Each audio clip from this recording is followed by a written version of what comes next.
Good morning and welcome to the Justice Committee's 25th meeting of 2019. Agenda item 1 is a decision on taking business in private. Do members agree to review the evidence heard under item 2 on the free budget scrutiny in private? Thank you. Agenda item 2 is our final evidence session as part of this year's pre-budget scrutiny of the prison service. I refer members to paper 1, which is a paper by the clerk, and paper 2, which is a private paper, and paper 3, which is a compilation of the written evidence received. And I welcome our first panel of witnesses, Mr Colin McConnell, Chief Executive of the Scottish Prison Service, Melanie Allen, Head of Financial Policy and Services, Scottish Prison Service, and Jim McNemney, Head of Operational Planning Performance Management, Scottish Prison Service. You're all very welcome. Can I thank all the organisations that provided submissions to the committee? As always, these are really very, very helpful to the committee in advance of this kind of evidence session. Mr McConnell, I understand you want to make a brief opening statement.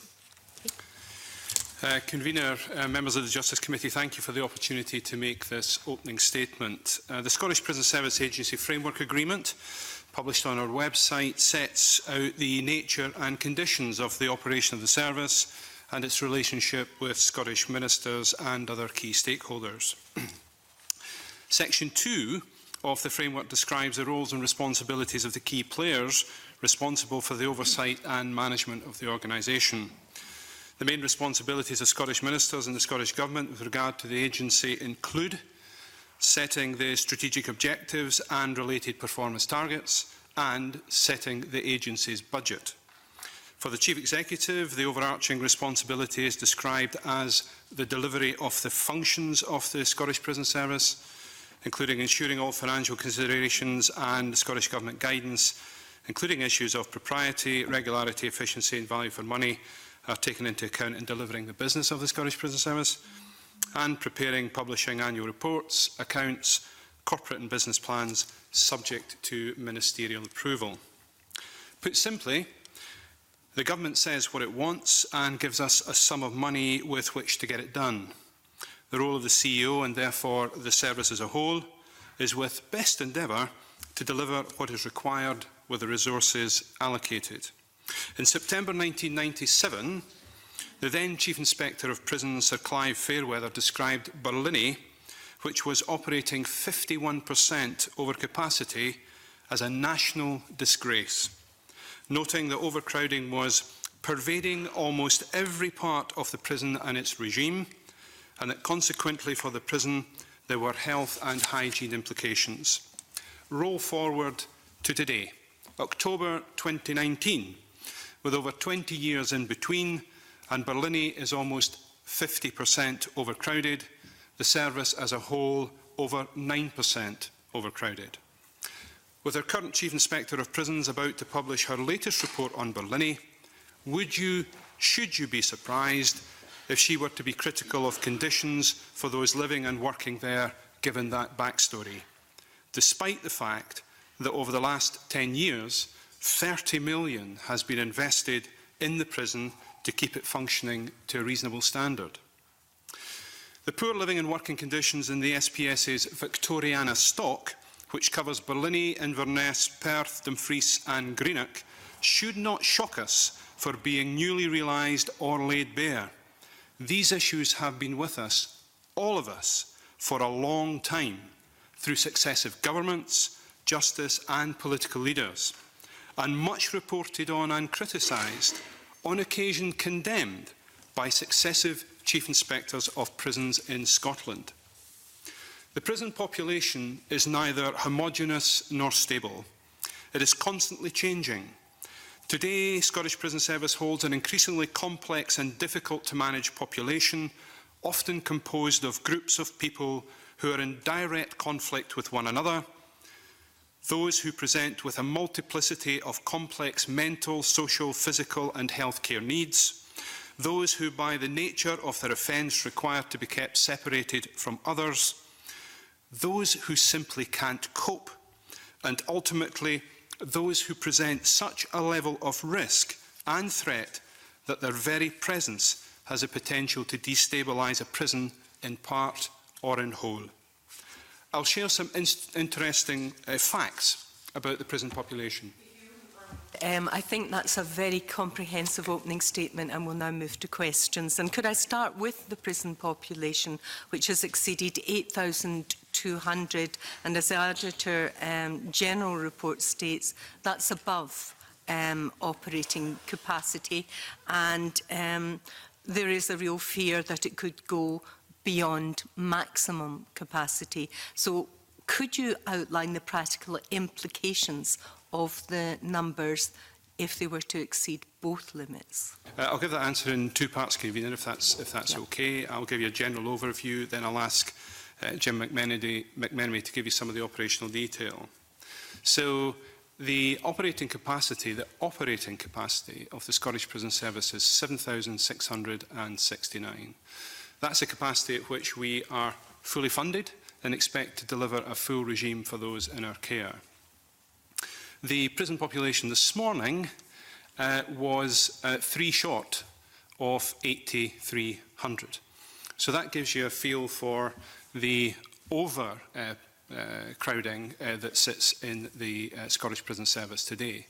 Now, it really doesn't require experts like me or people sitting round this side of the table to appreciate that that has serious implications, not just for the lives and working conditions of those in prison, but actually how the prison service sets about operating on a day-to-day basis. And I'll ask Jim to give you some practical examples of what those implications are. Okay. As Colin said, we have almost 8,300 in custody. The average for this financial year from April to date is about 8,270. So that's the average every single day. It fluctuates up and down, but it's about that. We have 3,200 long-term prisoners. Now, if you go back 4 or 5 years, we only had 2,800 in custody. And long-term prisoners are all those sentenced to 4 years or over. The increase in sex offenders, the sex offenders have increased to almost 1,400 or over 1,400 sex offenders in custody. And as you know, due to the nature of their crime, they have to be kept separate from other mainstream prisoners. We have over 1,500 remand prisoners, and remand prisoners are not allowed to be located in the same area as convicted prisoners. The female numbers are over 400. This morning, Unlocked with 413 females in custody, and it's stayed about 400 for the last 2 or 3 years.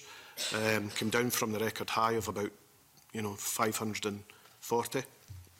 So all these different types of prisoner groups do have an effect. So in different prisons, there is a requirement to keep them separate, to manage them separately, to provide them an appropriate regime, and that increases the complexity looking after the number of prisoners in custody.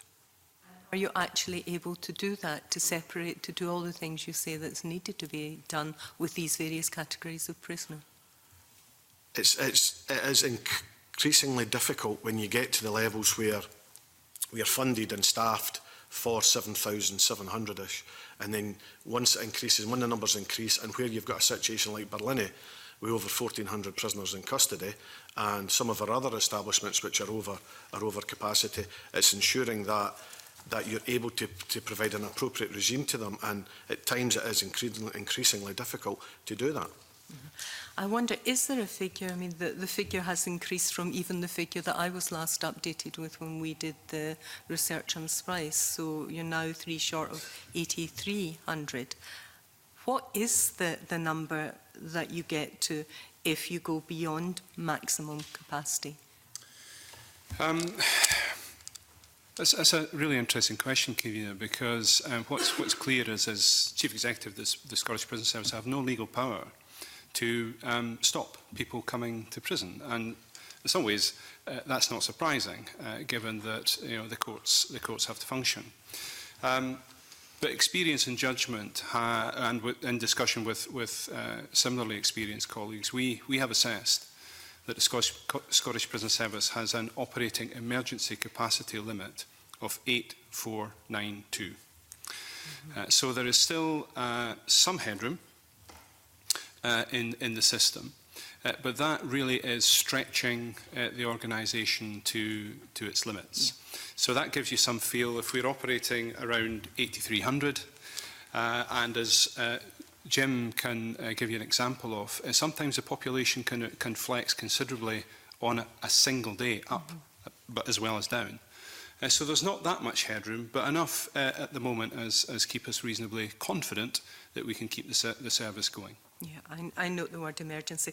Well, the next question is, what conversations have you had with the government about this? For my own part, the Scottish Government are updated at least weekly, if not more often, in terms of where the population is at and what the potential consequences of those population fluctuations could be. If I could just go back to the point I made earlier, and again, Jim's got some evidence that he can share with you. The population can flex as much as 50, 60 in a single day, depending on the number of people who are being released and, of course, what comes through the courts. So we ended last week a bit higher than we had projected, and that's just about the flexibility, variability of court business. Okay. Can I ask what impact, more specifically, that the prison population as it stands and with these increasing numbers is having on the safety and well-being both of prisoners and the prisoner staff? Again, if you don't mind, I'll make a sort of general comment, then ask Jim to give you some details. I make the point again that we should not be surprised as a nation or indeed a parliament that holding 8,300 people in a system that really is designed for 7669 brings deficit to both staff and those living with us alike. So for staff, it's more work to do, more stress, more encounters, more problems to deal with. For those living with us, it's restriction on regime access, more confrontation, less space to move around in, and frankly, a bit more downtime than otherwise we would like. But if, as I say, if you bear with us, Convener, Jim can give you some hard examples of that. Well, as what was published in this year's annual report, what we've noticed over the last 2 years is a continual increase in violence within the prison service. I mean, what was published in this year's accounts is, on average, violence to prisoner and prisoner has increased by over 40%.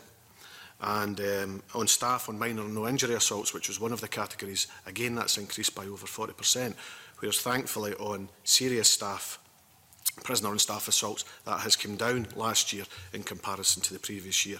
And a lot of that is to do with the fact that, you know, as the population increases, you're actually having to double up more. You know, you're having to put people double up when people are used to being in one cell and all of a sudden they get someone in, and that causes friction, and it can cause friction. The other thing which has been noticeable over the last 2 or 3 years is the significant increase in serious organised crime nominals, and people who are linked to serious organised crime and organised crime gangs have now, through the good work that the police are doing, are now in custody. And while they're in custody, we've got an obligation to keep everybody safe. Therefore, we have to try and keep those differing groups separate. But there are so many nominals and so many people linked to that now that there is retaliatory violence that takes place on a regular basis. So it probably wouldn't be an exaggeration to say the situation in Scottish prisons just now, as a result of these numbers, is something of a powder keg? I wouldn't say a powder keg, Convener. I can understand why some might think that.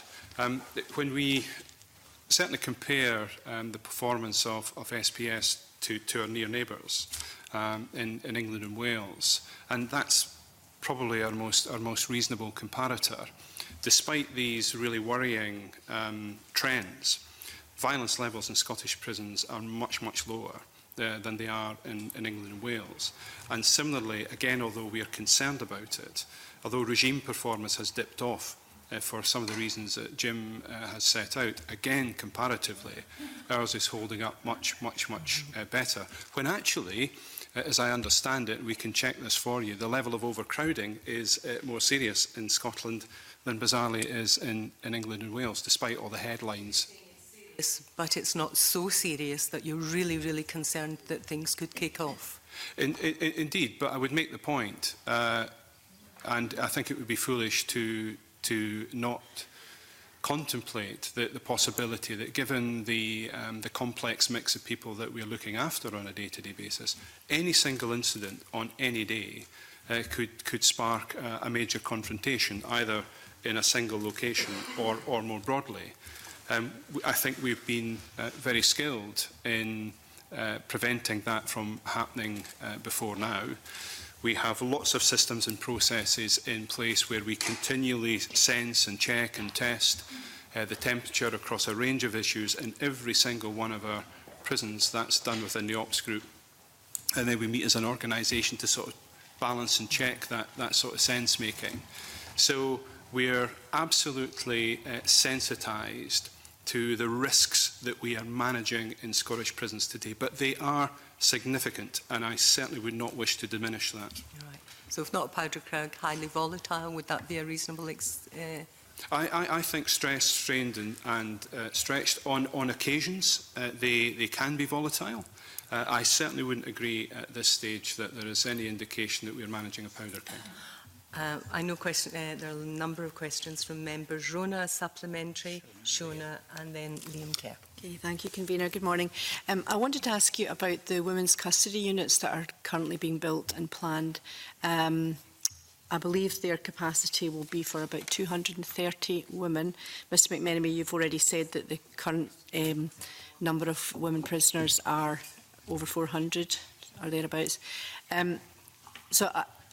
As we know, many of these women are serving short sentences. Many are victims of domestic abuse and have mental health problems, etc. Do you think this highlights the need for a complete sea change in how we deal with women offenders? Again, it's one of the contemporary issues. I would say that Scotland is leading the way in the strategy for how we care for women who pass into our custody. The strategy that's being taken forward now is a groundbreaking strategy. As you may recall, Scotland had good and well-developed plans to replace Cornton Vale in Inverclyde with what was then a state-of-the-art, fit-for-purpose, trauma-informed facility. But the Scottish Government, and I welcomed the decision, decided to take a more enlightened approach. That approach has garnered interest from around the world in terms of what Scotland is doing. We are well on track to deliver that strategy. There are some technical issues with the marketplace that's stretching out our timelines a bit, but the strategy itself is absolutely sound and the right one for Scotland. With regard to the numbers issue, how do you see that, for instance, with the presumption against short sentences, do you see that improving?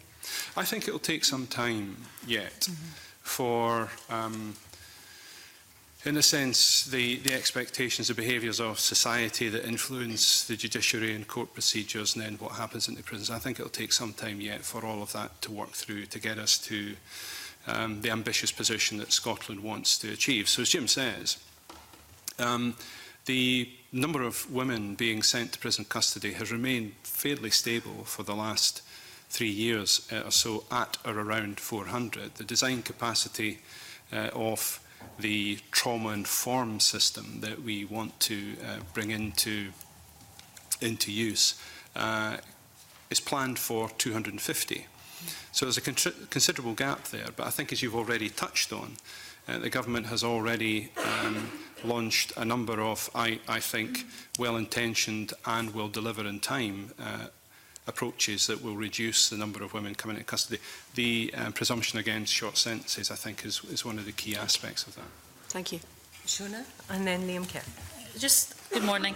Just wanted to return briefly to the violence levels, because you've laid out a picture of quite a pressurised environment, and yet you've cited two things this morning that jumped out at me. One is that the violence levels are actually lower than they are in England and Wales, and secondly, that I think you said that serious assaults on staff are actually down. I mean, apart from commending the staff, obviously, for managing a very difficult situation and obviously managing that well, how have how has that been achieved? Because it's a bit counterintuitive. So how has that been achieved? Again, if you don't mind me offering two different views on that. It does seem counterintuitive, almost in a sense something of a conundrum which we have to welcome in a way. I mean, I'd rather violence over the peace was down, but I think for the reasons Jim has given, when you squeeze more people into the same space, you're going to get more people budging up against each other. I think the other thing to keep in mind is that the people who come into prison, many of them come from the same areas, the same communities. So the issues that they were dealing with in the community tend to follow them into prison. And I think that's where we get some of the low level of violence, the scores being even, the people who have fallen out or family members on the outside have a tiff, and that carries through into the prison setting. Issues around contraband tend to affect that as well. And I think too, when you have higher numbers of people cell sharing, it's hard to say that, cell sharing. If you have a high number of people who are, again, squeezed up in very tight spaces, it's not surprising that things rub up against each other. And I think that's where that sort of burgeoning of low-level violence comes from. I think, as Jim has said, that the upper end of that, though, has not burgeoned in the same way. I think some of that might be down to, and again, we've got to be open-minded about this, a sort of dark factor, a hidden factor, perhaps, particularly if serious and organised crime is involved. But I think, too, and I'm really grateful that you touched on it, is I think our staff are well-trained, do a really good job, and I think deploy in the most violent situations, deploy good de-escalation techniques really, really well. Jim, I don't know if you want to give some other examples. I mean, you asked particularly in the question about the reduction in the serious prisoner on staff assaults. The 2017 there was 3 or 4 significant assaults on members of staff, and as always we do a critical incident debrief after that, and we reviewed that situation, and it was down to 2 or 3 individuals for a significant number of those. What we then developed was a new process where, thinking now, because the staff are allowed to wear PPE, so we wear appropriate equipment, as we'll analyse where the assaults were taking place, and we've actually introduced a new piece of equipment which would prevent some of those assaults that took place in 17-18 taking place. So we review a lot of them. Additionally, the PPU team and the operational side and the establishments work very hard to identify if there's any issues relating to where there might be risks on staff, and they deal with that appropriately. So on the back of the significant increase in 17, we worked very hard, and it was reflected in the 18-19 figures where there was a reduction. Okay, that's interesting. Thank you. Liam Carrier, a supplementary has been answered. So yeah, I mean, it was just to follow on from that, because I think that's a really interesting line. Just when you were talking, Colin McConnell, you said the violence levels are much lower in Scotland, in the Scottish prison system, than in our near neighbour system. Do you have any way of saying what is it you're doing differently that is clearly delivering the results? Again, these are interesting questions, and we'll certainly take them away and reflect further. I think there are a number of factors. So first, I think culturally, the operation of the prison environment is different. I think for those who visit our prisons regularly, you will be struck by how positive and, I think, genial relations are. Between those who are in our care and those who provide that care. So I think that's something that is quite different. I think, secondly, when you look at the experience that we have in terms of the staff group, it is incomparable to that which if you like, governors or the service in general has to cope with in terms of that rapid change of or turnover throughput of new prison staff. So I was just looking at some statistics earlier this morning in terms of our staff and their experiences. I can sort of get out the detail for you now, but I've heard good evidence of some prisons in England and Wales where they are operating with between 30 and 40% of staff with less than 2 years service. The majority of staff in Scotland have 10 years plus. And I think when prisons are really difficult, complex places to make work, and experience counts. So I think in Scotland we've been really fortunate that we've not had the rapid turnover throughput of staff. I think some of that is around terms and conditions and relationships. So when I think the pressure is on, I think staff in Scotland are more able to remain calm, respond appropriately. Sometimes things happen which we all regret and would prefer not to. But in the main, and this is the Chief Inspector commenting, not the CEO, in the main Scotland's prisons are run well and conditions are decent and relationships are good. MacArthur. Thanks very much. Before turning to the questions, I was going to ask, just following up a couple of the questions that Shona Robeson and Ron Mackay asked. I mean, in terms of the incidents, I think, while commending the staff for the work that they do and the experience they bring to the role, I think, Mr McMenamin, it was you that indicated that incidents of attacks prisoner on prisoner are up at 40%. So I think we shouldn't lose sight of the challenges remain while I think taking some reassurance from what you've said, Mr McConnell. In relation to the female estate, you talked there about timeframes being elongated. My understanding is that the initial commitment was for the delivery of the prison and the custody units by the end of 2020. I've tried on a couple of occasions to get from the Justice Secretary clarification on where that elongated timeframe now stands without any success. Are you able to perhaps enlighten the committee on where you think that... If that's the case, Mr Youssef might point the finger at me, and I would hope that wouldn't be the case. But anyway, we're committed now to 2021. And that has, I hope you'll accept this at face value, that is not anything that the SPS or public sector has not been able to achieve. Quite recently, we've been buffeted around by stresses and strains in the marketplace. I mean, we ended up, I don't want to give too much detail away in case it's commercially sensitive, but we ended up with only 2 bidders in the marketplace, both of which demanded an extension to the negotiation period during the procurement phase. And then, as the bids were coming back, again, both those providers, and as I reiterate, were the only 2 in the process, presented higher costs and significantly stretched out build phases. So we have professional staff working on value engineering, working on negotiations, but at the end of the day, we can only deliver what the market will allow us to deliver. So, with the best will in the world, I reiterate that the government and ourselves are absolutely committed to delivering the women's strategy in full, but the market is going to require between 9 and 12 months additional time to deliver. So we're talking the end of 2021? Yes. Yeah. And in terms of the numbers, again, I think you pointed to the extension of the presumption against short sentences out to 12 months, which is clearly very welcome. But the evidence the committee's received is that the impact that will have in terms of reducing numbers is perhaps less than one might think for a whole variety of reasons. So yeah. I'm slightly concerned if in attempting to bring down that population from around 400 to closer to the 250 capacity of the new estate, we're going to get anywhere close to that number, and we're still going to see women being held in units which are not trauma-informed, are not part of this sort of progressive move in the direction of the way in which we hold women in custody. Is that a realistic risk?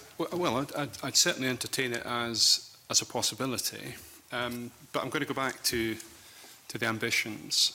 And I think everyone in this room today and Parliament more widely has a role to play in this, and I'm sure we'll hear this from the Cabinet Secretary in due course. Scotland has to treat women in the criminal justice system differently. Far too many women, comparatively internationally, far too many women in Scotland get sent to prison. So the right thing to do is to recognise that Scotland is on a trajectory here to deliver a solution for women who ultimately do end up in custody, which is world leading.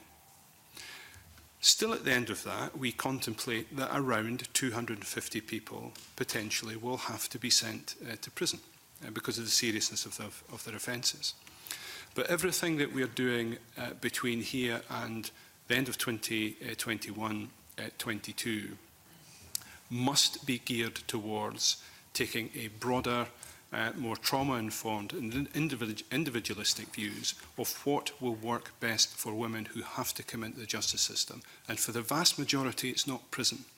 So I think if indeed we don't grasp that need and do something about it as a nation, as a parliament, then I absolutely entertain the possibility that we will have more women in our care than these new facilities and strategies are primarily intended to care for. We will have to put in place workarounds for that. That's the reality of it. But I remain ambitious, I remain committed, and I hope Parliament does too, that we should be working in ways that keep women out of prison, and certainly women who very clearly don't need to be there. Thank you for that clarification. Mr McMenemy, you answered, I think, some of the questions I was going to ask around the impact of double occupancy of single cells, the reason that that's being explored by the prison service. You also said that in no circumstances are those who are held on remand held in the same location as those who are convicted and serving sentences. Is that an absolute guarantee across the estate? I mean, what we have is we have a situation where this year the remand population has increased dramatically.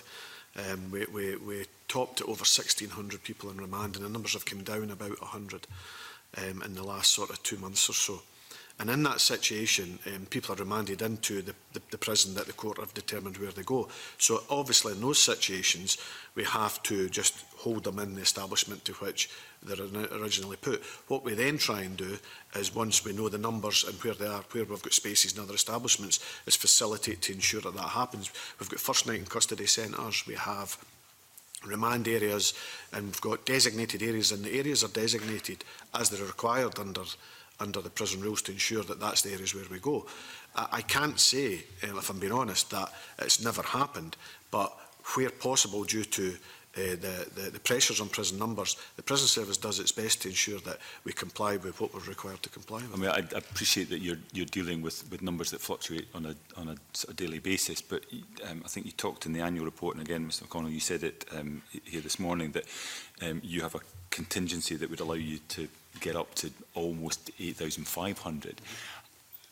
What's that predicated on? Is that more double occupancy of cells? Is that looking at where remand prisoners are housed in comparison to other prisoners? I mean, where's that headroom being created?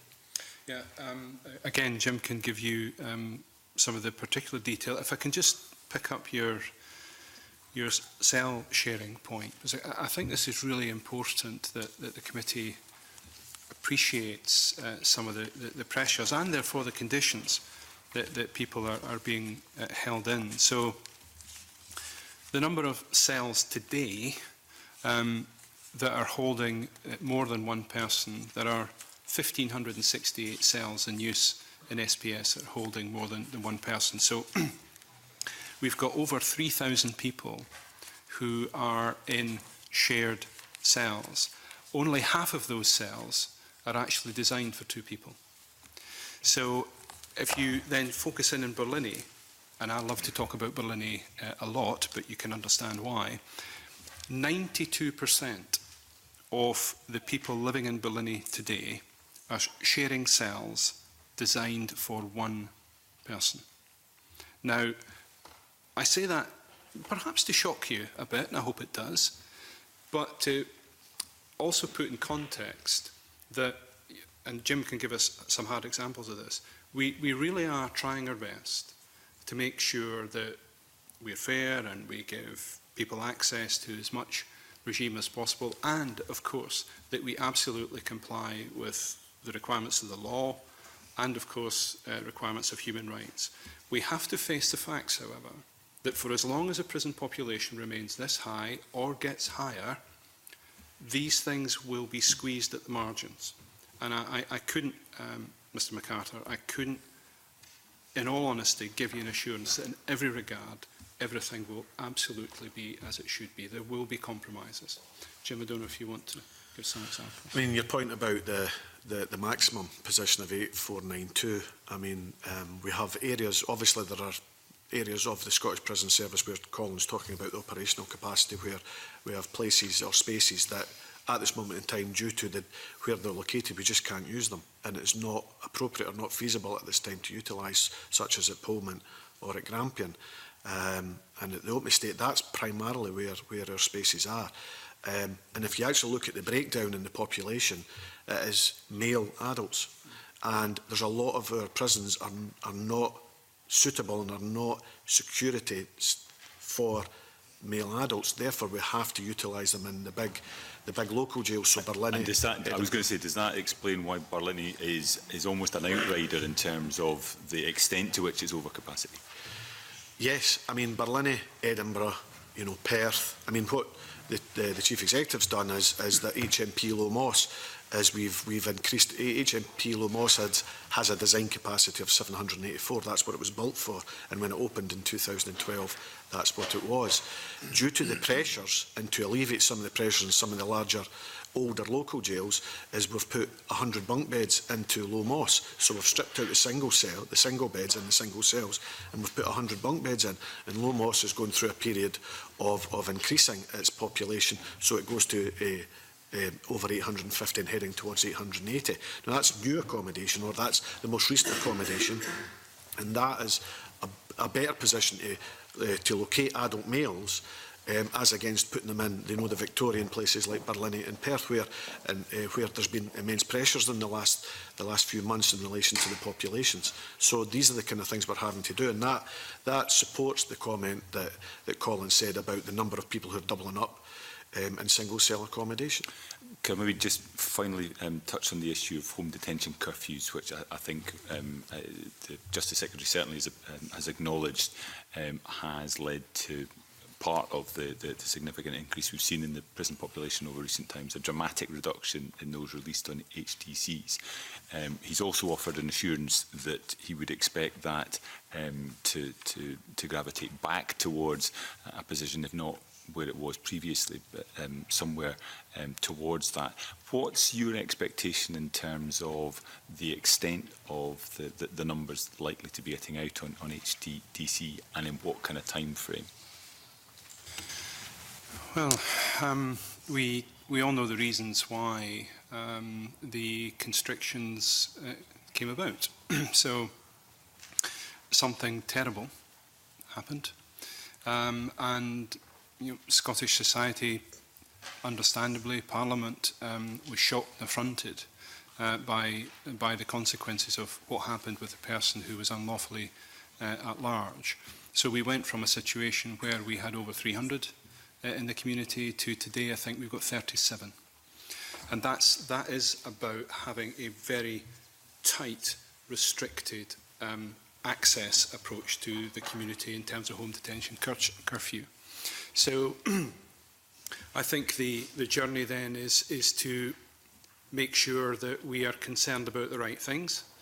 A new policy has been developed by the Scottish Government. In fact, there's a training event at the Scottish Prison Service College today to take some of our home detention curfew decision makers through the new policy and how to take appropriate decisions. That will take some weeks to bed in, and there'll have to be a lot of oversight and supervision associated with that. I understand and respect what the Cabinet Secretary is looking for as an operator. I'm naturally cautious, and I want to make sure that as we implement the new HDC procedures, that we do so with a mind towards making sure that every single decision is right and that the public are appropriately protected. But I'll simply make the point, if I may. The way things have gone recently in terms of individual events that have happened and the absolute focus on the service and its decision makers and the incredible criticism that has been levelled against the service for these events, you will have heard the phrase, the term error terror. And I think we do have a period at the moment where decision makers in the service are concerned about taking significant decisions. And if something then happens, then to what degree that individual will be held accountable for what happens elsewhere. Now, you might say in public service that's absolutely right, and to a degree it is. But individual decision makers having to take into account lots and lots of different information coming from different sources, different contributors, different professions, are always in a position of making the best judgment possible, not an infallible one. And my counsel to this committee and to Parliament will be to avoid the counsel of perfection. And I worry that I hear a lot of that around at the moment, that somehow there are magic, perfect solutions out there if we could only achieve them. I have to say at this committee there aren't. I'm not sure anybody was necessarily suggesting that, so I think it would be wrong to characterise the scrutiny of this particular issue in that way. I think accepted as it's an issue around the management of risk. I think there is a concern, though, that what we've seen in relation to HTCs is not only leading to an increase in the prison population with all the implications that has for prison staff as well as the prison population itself, but for communities, the HTCs being a tool for ensuring successful rehabilitation of those exiting the prison estate back into the communities is now less of an option, or used far less frequently, and therefore that there are implications in terms of public safety within the community. So I think where we want to see this settle is a position where that HTC is being used appropriately, and I think the issue about the management of risk is absolutely key. But you've given assurances to this committee that the new procedures in place have a greater level of senior oversight of those decisions, and therefore one would thought that this does not mean that there's a guarantee that errors may not be made, but that we should have more confidence in those decisions being taken. But I think what I'm asking is what the expectation is in terms of a time frame for seeing those released on HTCs moving steadily upwards, if not to the 300 or so that was the case previously, but to something more than the 30-odd that we see at the present time. Make a plea just for questions and answers to be as succinct as possible. I'm not trying to obfuscate Mr MacArthur. I really do want to resist, if I may, coming up with a number or a timescale. What I would guarantee the committee, and again, you might want some more detail from Jim, but undoubtedly these new procedures will lead to more people being on HDC in the community, and I think we will see that ramp up towards the end of the year. To what degree that will ramp up, I don't know. Yeah. If you could keep us up to date with the figures, that would be very much appreciated. John, the supplementary. I'll seek to be brief. Mr McConnell, I appreciate the pressures you're under. I know that you have a progressive outlook in relation to this. Over 300 to 37 appears to be a damning indictment. Either there was a callous disregard before, and I don't think that was the case, or the risk, in my humble opinion, that you have to address is the risk aversion among your staff. Now, can I assure you that not everyone will accept, by the nature of people you're dealing with, that things aren't always going to go right? Surely the trigger is that your staff have acted in good faith in making decisions. That doesn't mean there's going to be no error. So how do we build up that confidence and empower? Because it seems to be absolutely integral to having a more progressive regime, but also addressing the population issue at the same time. I welcome that sort of rounded position, and I welcome too the opportunity to make an ask. I think it is about people in this committee and Parliament beyond to recognise what you've just said, Mr Finney, that everyone in the prison service, be they at the front line or a senior leader, acts with best endeavour and I think with good public sector values behind it. But we are not perfect. I make mistakes, so do my colleagues. But put in context, we're dealing with human beings who find themselves in a situation, all these things happen in the community. different stressors, they meet different people, different occasions, different temptations. And it's hard to understand how the decisions you make today might influence somebody in a week or a fortnight or 3 weeks' time. We've got to hope then that the other facilities that are in the community who are there to support and supervise and, in a sense, point out things when things are going wrong, have the opportunity to engage as appropriately as we hope our decision-making is. So I see this very much as a team effort, a sort of joined-up approach to making this work. But we must not be tempted by the counsel of perfection.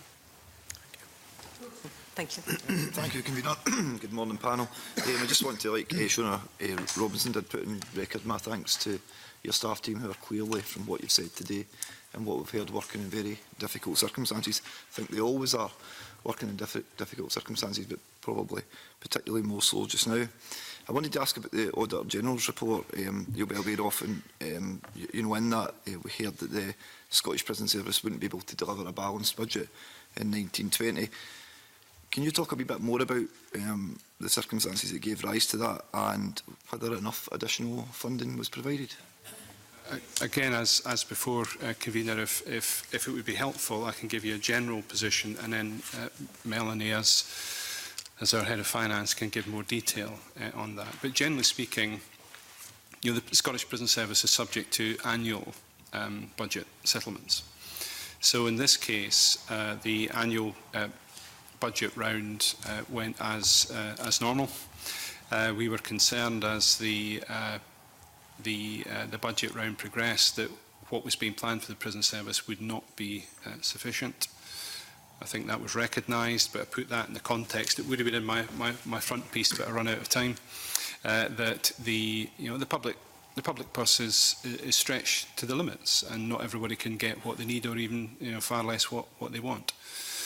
So we worked through the process, but it became clear in the new year that the prison service was going to be left substantially short in terms of its funding compared to what it needed just to break even throughout 1920. So on that basis, in March, I wrote to the Principal Accountable Officer setting out my concerns about that. We went through a sort of challenge process, and I'm very pleased to say actually that the outworkings of that process, with the support of the Cabinet Secretary, has got us into a position where we have the offer of ongoing support to close that funding gap as the year progresses.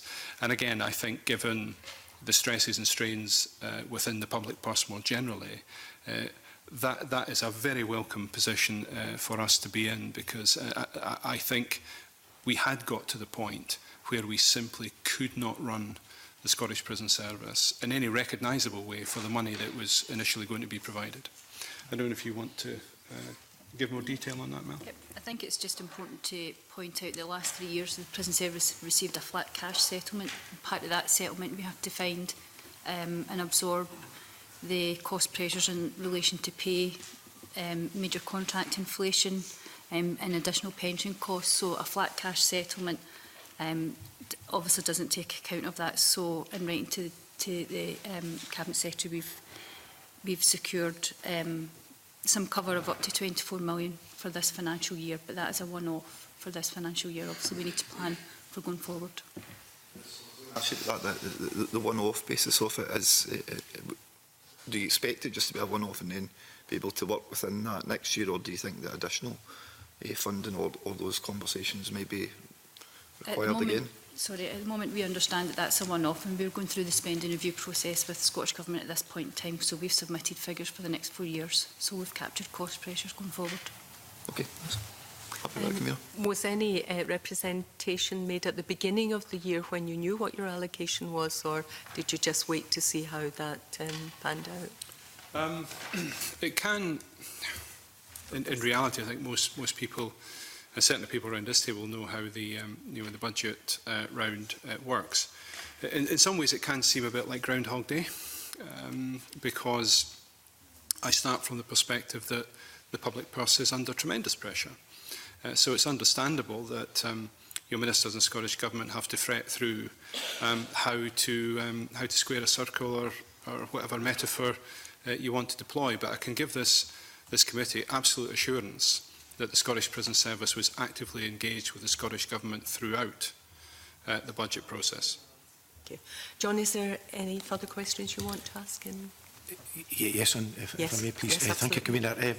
Mr McConnell, I'll roll these together, if you don't mind, please. We've been told about one of the financial pressures, and that is the buying of additional places in the private prisons. So can I pose three questions to you on that, very briefly, please? Is there a premium paid for these places? How do the costs compare? And is that sustainable in the longer term? Okay. Again, I'll do a very quickie. I've got some real expert people who can give you the detail of that. Is there a premium? Yes, there is, and it's a hefty premium. Cost comparison in terms of additional places, or more generally? Yes, public sector, where I would like to see all the prisons on. Okay, what I can say generally is the additional places that we've leveraged out the public sector compared to the private sector are a fraction of the cost. Is it sustainable, the cost of the additional places going forward, or the private sector more generally? I think there's a number of questions that probably need to be teased out on that. But I think for as long as the Scottish Government is prepared to fund those additional places, then I don't have a concern. If funding itself becomes a concern, then it's not sustainable.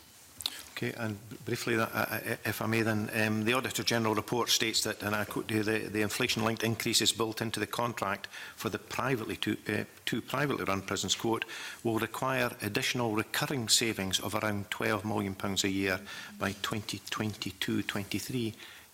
Can you please expand, Ms Allen, how that arises and whether it's achievable, please?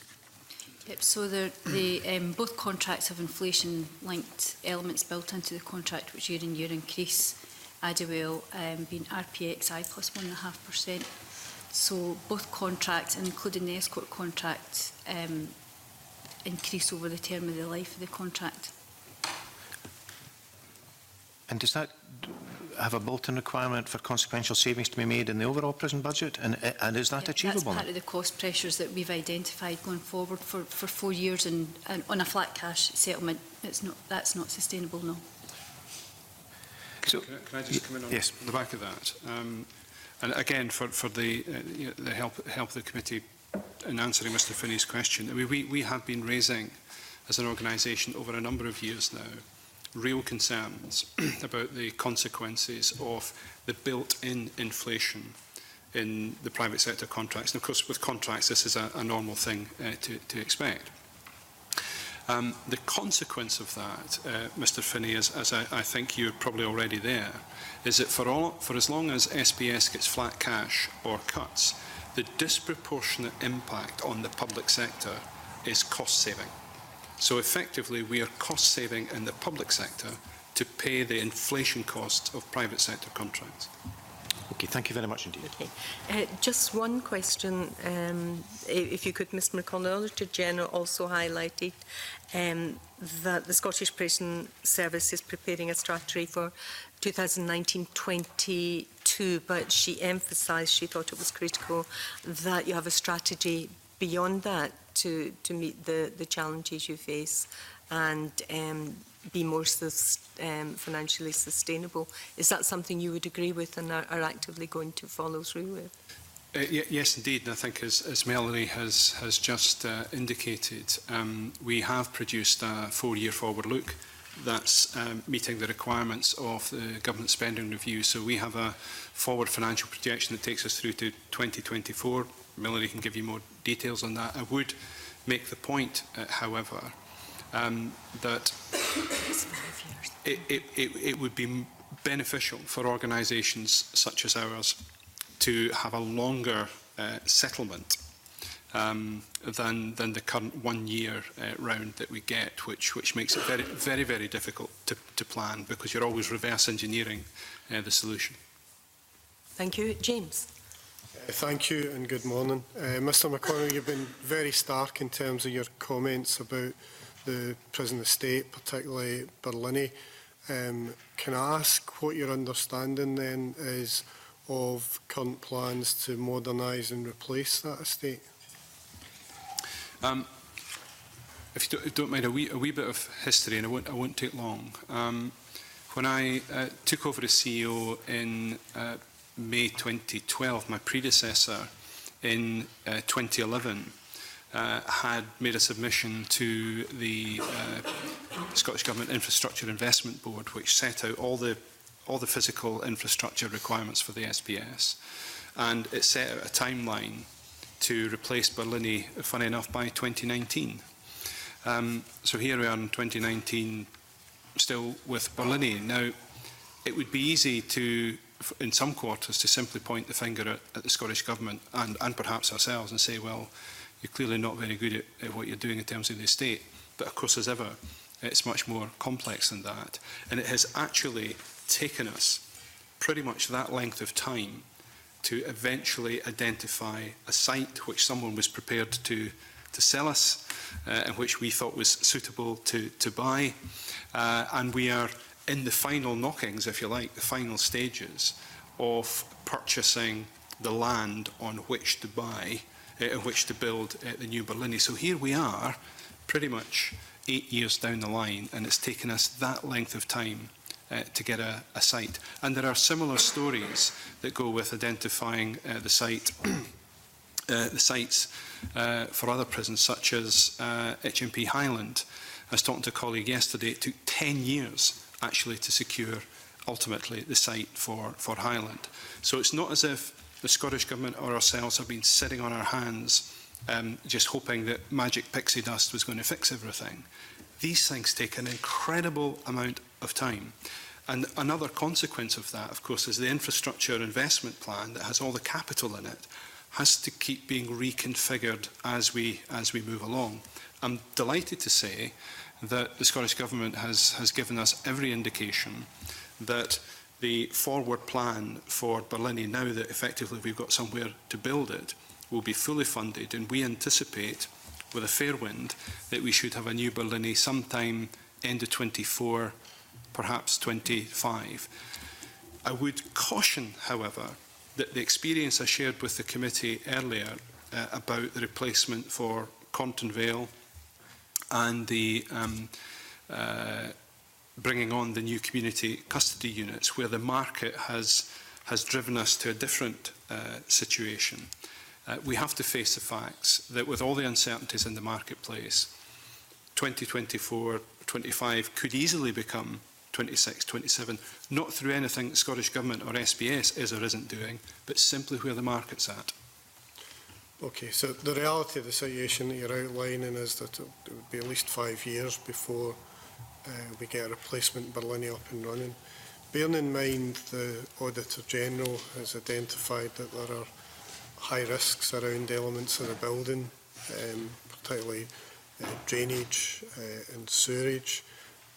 Have there been any instances where the buildings, parts of the building have come close to failing, where you may have had to consider evacuating parts of the prison population? Jim, do you want to comment on that? There was, I mean, as Colin had said, over the last 10 years we've invested over £30 million, and that's just in maintenance and replacement and upgrades within Barlinnie. And a lot of that, our estates colleagues have a 5-year maintenance plan, so they target those type of things. There was, occasionally there's been water failures, and there's been, so in other words, or heating failures within Barlinnie, which has required, you know, significant remedial work or investment going forward, where we've had to divert funding from one area to another area to support it. We're very, very conscious that until there's a new HMP Glasgow, that the precarious nature that Barlinnie has, and we have to ensure that we keep Barlinnie up and running. It is a constant, it is on our risks that, you know, that Barlinnie being the size it is and the number of people that it can take, and until the new Glasgow comes online, we'll just need to keep investing in those areas where we think are needing critical replacement. What's the contingency plan if, for example, there was a heating failure and you had to find alternative accommodation for prisoners? Some good reflective stuff this morning. A couple of things. You may or may not know that I've worked in all three jurisdictions in the UK, so I've run two of them. I'm not aware in any of that time that we've lost an entire prison. So that would be something unique to happen, but I'm not discounting the possibility. But the reality is, though, if something catastrophic happened at Barlinnie that we could not then have people live there, we would be absolutely in uncharted territory. And I think there'd be a number of very obvious options. The first is that the Scottish Prison Service has active contingency plans for up to about 500 additional people to be located in other establishments. And in the early stages, that would likely be nothing more than a mattress on the floor with appropriate toiletries and so on and so forth to support people. If we were absolutely faced with a catastrophic situation where we lost one of the wings in Barlinnie or any other location, if it went as far as the whole prison becoming uninhabitable, then clearly I would need to speak to the Scottish Government about executive release, because the Scottish Prison Service could not find places for 1,400 people in a system that's already overstretched. As I say, I'd want to reiterate, in my whole experience, I've never known a situation where a whole prison has been lost. But as I say, I would not discount in some ways the possibility that somewhere and somehow that could happen. Thank you. Rona. Thank you. Yes, I wanted to ask you about the effect the increased prison population has had on rehabilitation and reintegration and education skills, etc. in prison. We know that the Through Care scheme has been suspended, I think, due to staffing problems.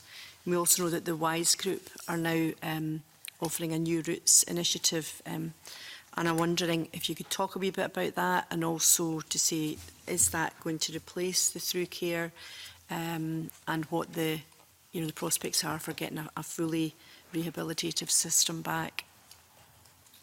Well,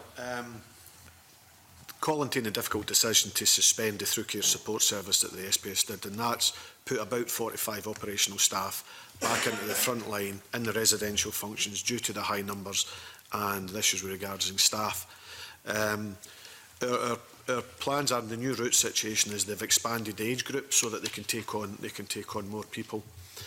Regards to rehabilitation and things like purposeful activity, the SPS has a finite ability to deliver purposeful activity, and it doesn't mean the more people we get in, the more people can go to work, can go to education, can do all those kind of things. Therefore, it just causes the additional pressures that we've all talked about earlier about convicted people, getting them to work, getting them to education, or even, putting them on with regards to programme delivery. If you take the situation where we have 1,400 or 1,500 sex offenders now in custody, the programmes that we deliver with regards to tackling the risk of sex offenders, it means that we would need to significantly increase that to meet the demand. The same applies for the significant violence offences. So these are the kind of things that we're actively looking at and trying to have solutions that we can take going forward, knowing that the population and the prisoner type we're going to have going forward is very much going to be focused on long-term prisoners and sex offenders. So we need to review all of that and make changes going forward. And so, I'm taking from what you said, it's all perfectly comprehensive. For shorter-term prisoners and for those in remand, are they going to be adversely affected by what you're having to do? Sorry, what the SPS has developed is a programme called the STIP programme, the Short-Term Intervention Programme. Now that started off in Low Moss. It's then been expanded to both Perth and Barlinnie have now taken it on from this year, and that is very much modular based, and that's targeted at short-term prisoners. So therefore, the people that come in with particular needs, where if it's drugs or alcohol or housing or these kind of things, there are elements within that programme that can be utilised, going forward. And additionally, Barlinnie have started a trial situation or a small-time intervention which is targeting psychoactive substances, and it's an awareness session so that they can speak to the people in our care regarding, you know, the issues and the risks of dealing with that type of substance. Okay, thank you. Thank you.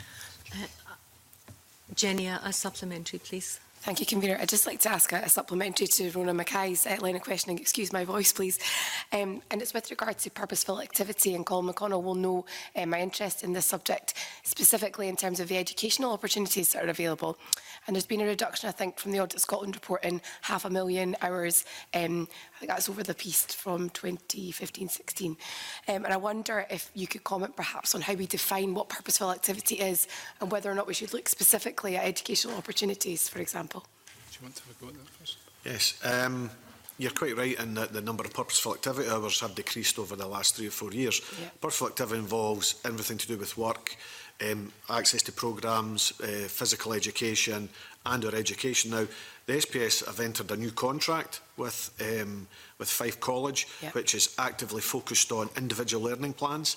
So it's focusing on the people that require the needs, and it's those that require, you know, the basics. So we track, you know, the classes that deliver basic literacy and numeracy, and we're targeting, you know, the levels of SVQs of 1, 2, 3 and 4. So there's been a significant, if the annual report shows there was a significant increase last year in relation to that, and now that's all linked to the SPS's partnership with Fife College to ensure that those that need the education, we're actively seeking to get them to take an uptake in that. Can I just make a supplementary comment on that, Convener? Thank you. Yes. And again, we shared a platform quite recently in terms of education in prisons. I would want to particularly speak up about the excellent interventions and products that Fife College are making available in our prisons. It's a single contract now, and I think we are still at the very early stages of working with Fife as a key partner to find out how we best make use of the space and opportunity that we have. So I think we have gone through a bit of a transition, moving away from, I think, what we tended to focus on as a custodial provider, and much more allowing what gets delivered now to be influenced by an education expert in the form of Fife College. And I think there are some, although they've not been reported here, unfortunately, some startling statistics of how education performance is really beginning to grow now in Scottish prisons. And I have to say, that's less about what we're doing and much, much more about what an excellent education provider is doing. If I could perhaps just ask you to comment on one submission. It draws attention to the Christie Commission recommendations and the tension between addressing immediate need and moving towards a more preventative approach. And it says SP has made operational challenges to focus its budget on immediate need, and we can understand perhaps why, rather than prevention, whereas we recognise in this submission, it says it's the Robertson report, that the through care strategy actually has stopped reoffending, and therefore when through care stops, there's a danger that people will then go on to reoffend and come back into the system. Could you perhaps comment on that tension? Yeah, for sure. Thank you, Convener. And actually, I think quoting from the Christie Commission is an absolutely appropriate reminder of where we're trying to get to. As Jim touched on, postponing the through care support service was not something that I really wanted to do, but operationally was absolutely necessary, particularly where independent evaluation had shown that the through care support service was indeed contributing to lower levels of reoffending. So that was a tough decision to take. But I'd want to assure the committee, and I think this is maybe, Convener, what you want to be assured of, is that just because we have paused the through care support service, through care support has itself not stopped. So the personal officers working day and daily in our prisons are effectively backfilling that space. Increasingly, as Community-based partners are now being encouraged to deliver more. Those two elements of what should be a joined-up service will come back together. But I think where the Christie Commission was also taking us was talking about the need for cohesiveness across the system. And I'm grateful that you acknowledged that in some ways SBS has to deal with the immediate needs of those who come into their care, because many of them don't stay with us long. But over the piece, we must have a coherent, convergent approach from people who come from the community, pass through the system, pass through in our care, that there is a connectivity to all of that. And I think part of that is about making sure that public sector organisations don't stand alone when they're producing their, this is what we think we should be doing. There has to be an overarching strategy for how all that effort is going to join up and deliver outcomes. Very helpful, thank you. Liam Kerr. Like Fulton and shown earlier on, I'm concerned about the prison staff that you have. And your annual report states sick absence has increased significantly. And we obviously saw that in the Auditor General's report as well. What are the underlying causes of that increase in sickness absence, and what can you do to address the underlying causes of it? The sickness absence, if we were to generalise, is driven by, in terms of what people report or the certificates that they provide, are made of two elements. One is, and the most significant proportion, is concern about mental health issues. And the second is to do with musculoskeletal issues. That pretty much is the bulk of our sickness absence. If I may go to the former, and I've made mention of this in my sort of opening address, we should not be surprised that in the circumstances we find ourselves, that staff are reporting higher levels of stress and worry and concern. And I think undoubtedly that is a significant contributor to the high levels of sickness that we are experiencing. There's an interesting factor, though, in all of that, the rapid rise in sickness at its peak was 17.2 average working days lost, which is horrendous. It's eye-popping. But that is made up of primarily people on long-term sickness absence. So although the days were ramping up, the actual instances of sickness absence, the number of people going off sick, rose by less than 1%. So this is about people who, when they go off ill, stay off. And that's why the days are just effectively compounding on top of one another. So it's not that more and more people are taking sickness absence. It clearly is the indicator that when people go off, they stay off for a long time.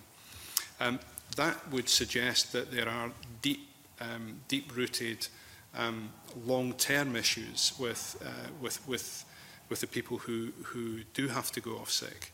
And in a sense, as an organisation, our challenge is to try and find some way to relate to them, to keep them supported, to keep them targeted towards what solutions might be, in order that they always believe there's a way back to the organisation.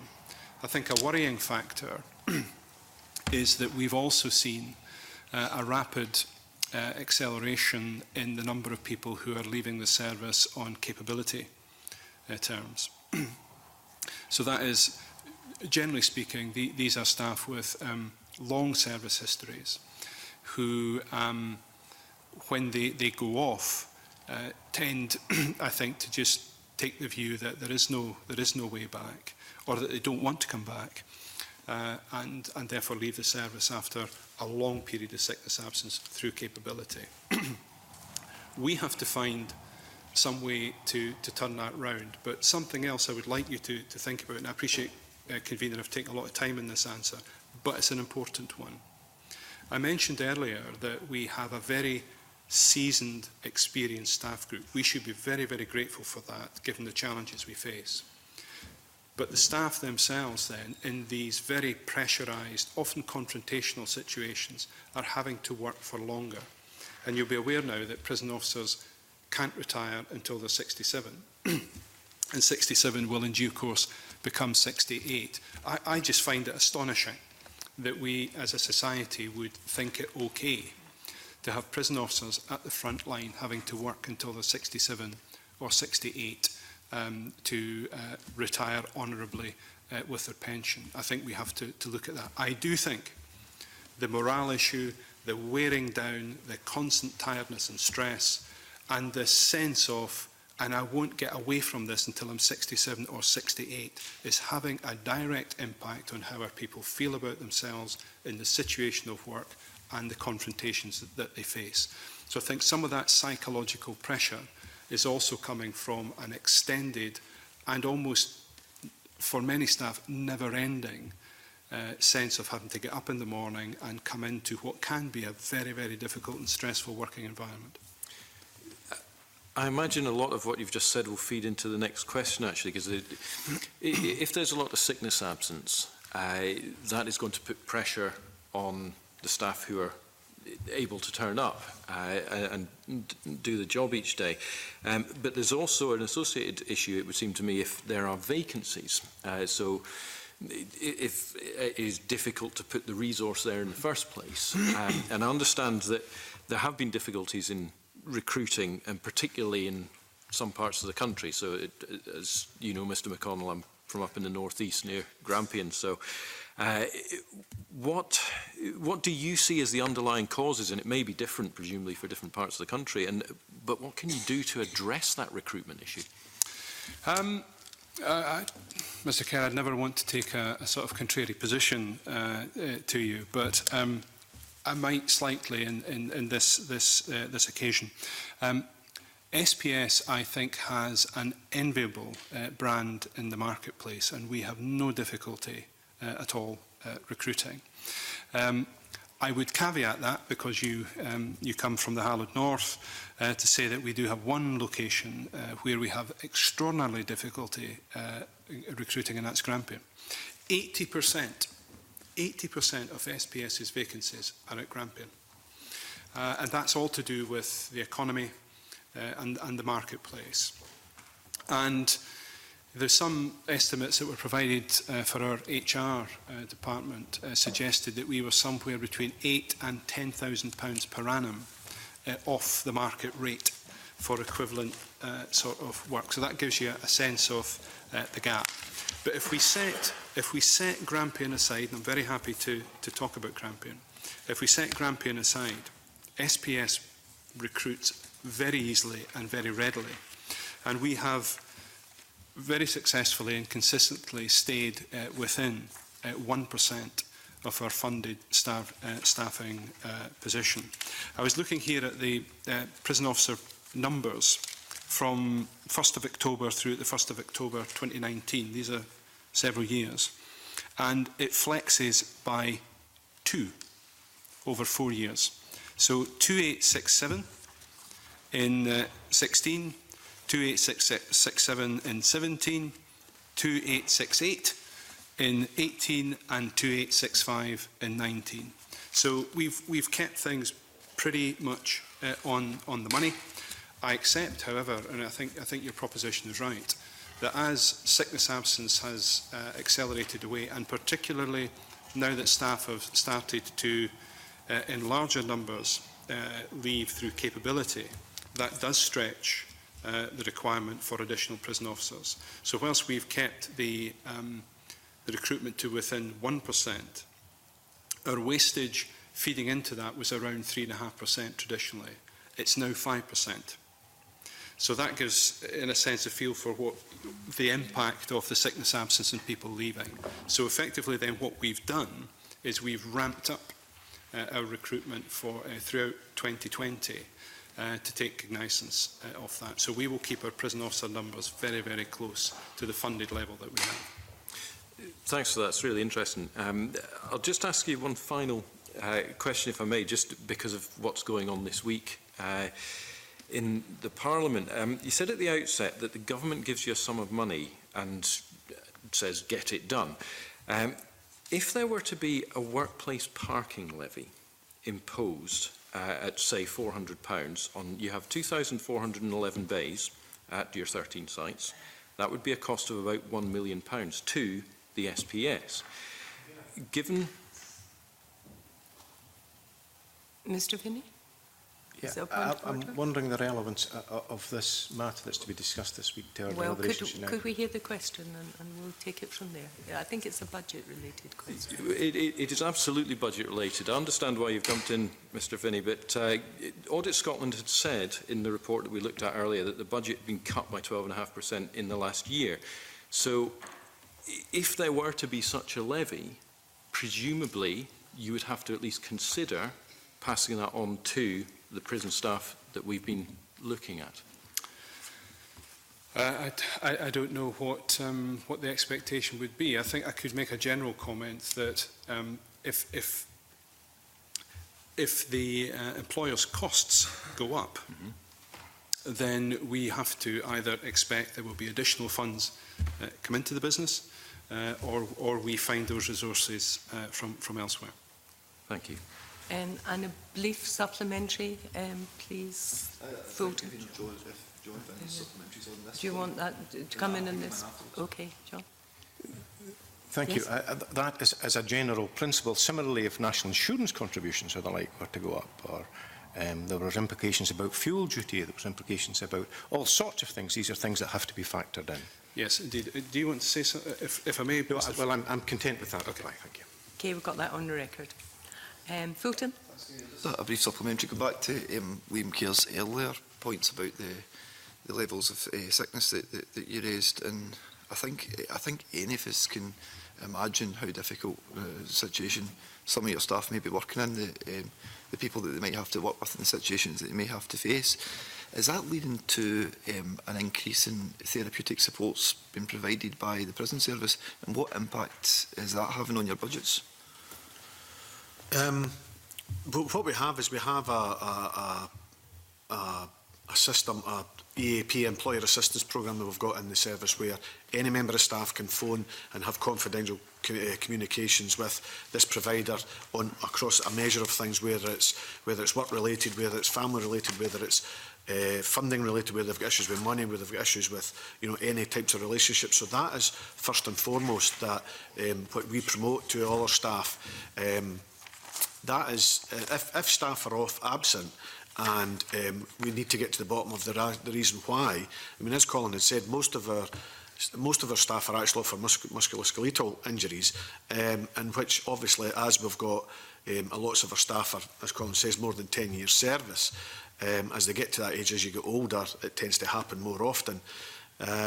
The ones that in relation where there's either stress related, absolutely, the SPS is very, once we identify that may be the reason, the fundamental reason for the absence, that it's very quickly we provide additional support to the staff. Okay. That concludes our questioning, and can I thank the witnesses for attending for an evidence session that's been very helpful, if somewhat sobering. Thank you all very much. I suspend now for a comfort break and change of witnesses.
I welcome the Cabinet Secretary for Justice and his officials to the meeting, Neil Rennick, Director of Justice, and David Doris, Diversion and Community Sentences Team Leader, Community Justice Division. And Cabinet Secretary, I believe you want to make some brief opening remarks. Yes, I wish to do so. Thank you very much for the opportunity, Convener, to provide evidence to the committee on its pre-budget scrutiny on the Justice budget, focusing specifically on prisons and community interventions, including the role of the third sector. We all share, I hope, an ambition to make Scotland the safest country in the world. We may differ on the most effective way of achieving this, and I welcome the broad political consensus of the importance of an evidence-led, progressive approach to reduce reoffending and victimisation. Our focus on prevention and rehabilitation has contributed to a 20-year low in reconviction rates, helping to keep crime down and communities safe. However, I'm also clear that serious offenders deserve to go to jail. As committee members are well aware, Scotland has the highest prison population per capita in Western Europe, not a statistic to be proud of. Both the Auditor General and Her Majesty's Chief Inspector of Prisons have highlighted the very significant pressures the population level is placing on prison capacity, on staff and prisoners. We take very seriously the pressures facing Scotland's prisons, in particular the rising prison population, and we've been working very closely with SPS to monitor and respond to the increasing prison population. There are, as the committee knows very well, a range of factors from across the Scottish justice system that can impact upon the prison population. These include changes in the number and nature of offences being prosecuted, sentencing decisions made by the Parole Board, releases on HDC, and indeed changes to early release rules, to name but a few. An additional £24 million has been made available this year to help the SPS meet a range of cost pressures, and we will keep the budget position under review throughout the remainder of this financial year.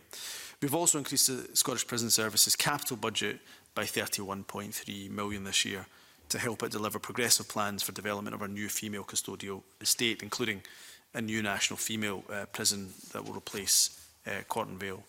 Earlier this year, the committee scrutinised our proposals to extend the presumption against short sentences. I'm pleased that the committee and Parliament overwhelmingly supported those proposals, and the extended presumption is now in force. We have committed in our programme for government that funding for criminal justice social work of over £100 million will be ring-fenced. Support for rehabilitation and reducing reoffending, that money is ring-fenced. An additional £1.5 million to support the implementation of the extended presumption is budgeted for in 2020-2021, and the impact of the extension will be monitored very closely. It's also important that we do not see justice funding in isolation. This is particularly the case when we look to create conditions for the further shift to prevention and early intervention. Scotland's high level of drugs deaths brings into sharp focus the importance of diverting people with addictions issues to health-based interventions where possible. The third sector can also play a role. In 1920, we've invested over £11.6 million in the third sector services aimed at reducing reoffending and bolstering capacity around community sentences. This includes £3.4 million funding annually to the New Routes and Shine partnerships to support through care services for men and women leaving short-term sentences. As the committee will be aware, we recently widened access to the New Routes programme following changes in through care support. In conclusion, Convener, I welcome the committee's scrutiny of pre-budget plans, which may change, of course, as the spending review, as the committee knows, is still underway. And as always, of course, I'm happy to take your questions. Thank you for that comprehensive statement, Cabinet Secretary.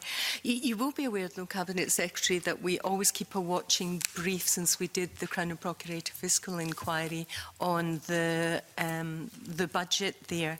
And the committee has received a submission from the Procurator fiscal section of FDA, and that was to the effect that significant differences in salary between the prosecutors, what they receive, and colleagues in the Scottish Government are paid are causing now significant problems.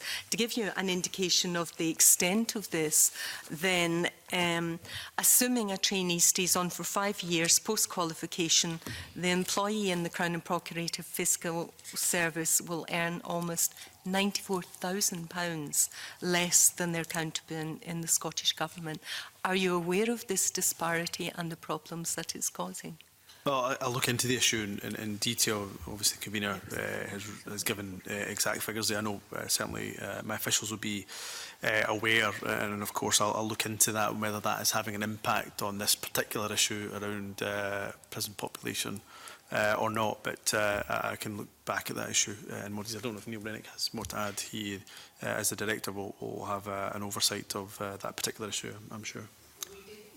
Notice to your office last night that this commission came in because, as I say, throughout our scrutiny, we've always kept a watching brief on the Crown and Procurator Fiscal. But can I ask if you've had any representation or any discussion with the Crown agent about this? Because our understanding is it's causing huge problems for recruiting new people to the service and for retaining them. So that even with the 60 new places that were put in place, numbers haven't gone up. Pretty worrying situation. Yeah, I wasn't aware of a particular recruitment issue in relation to Crown agents. I meet with, as you can imagine, the Crown Procurator Fiscal Service and have discussions with them on a regular basis. So I wasn't aware of that. Now, if it came in last night, of course, I will take a look at it today in more detail. But I wasn't aware that that was a particular issue that's been raised with me. I don't know whether I've had representation or not. I would have to look back over my correspondence. But certainly when I've had face-to-face meetings, I don't think this specific issue has been raised with me directly. But again, I don't know if Neil wants to come in. It's more certainly detail. not a new issue. It was raised last year, and it seems the situation has got worse. And obviously, the last thing we'd want is the Crown Procurator Fiscal facing the prospect of possible industrial action, which I think has perhaps been muted if the situation doesn't improve. Look at the issue in greater detail, but certainly I can give you a confirmation that nobody has suggested that we are on the cusp of industrial action on this. But you know, if these are warning shots that have been fired to the committee or indeed to anybody else, then we should take those very seriously. Of course, the last thing the government wants is industrial action in this regard. But again, I'm happy to pass to Neil, who may have slightly more detail on this. Just to confirm, and I know this was raised last year and you're aware of it, that the Crown Office budget is discussed separately between the Lord Advocate and the Cabinet Secretary for Finance, although it obviously sits within the overall Scottish Government budget. We are aware of the issues around recruitment within the Crown Office. My understanding is that they've made very positive progress with the additional funding that Ministers allocated to the Crown Office in terms of recruitment. My understanding of the issues around recruitment at the introductory grades is around the differential between the grade at which the Scottish Government recruits staff and the grade at which the Crown Office recruits staff. But obviously the staffing deployment and decisions around pay within the Crown Office are the responsibility of the Lord Advocate and the Crown Agent. Yeah, I believe there are 48 recruitment exercises across all grades, but numbers continue to drop. So thank you very much for the confirmation that you will look at this Cabinet Secretary. John Finney. Thank you, Convener. My question is about prison numbers, Cabinet Secretary, and our information is informed obviously by the Auditor General report and also from the contribution of the previous panel from Mr McConnell, where I think he said it's 8297 is the present number of people in Scotland's prisons.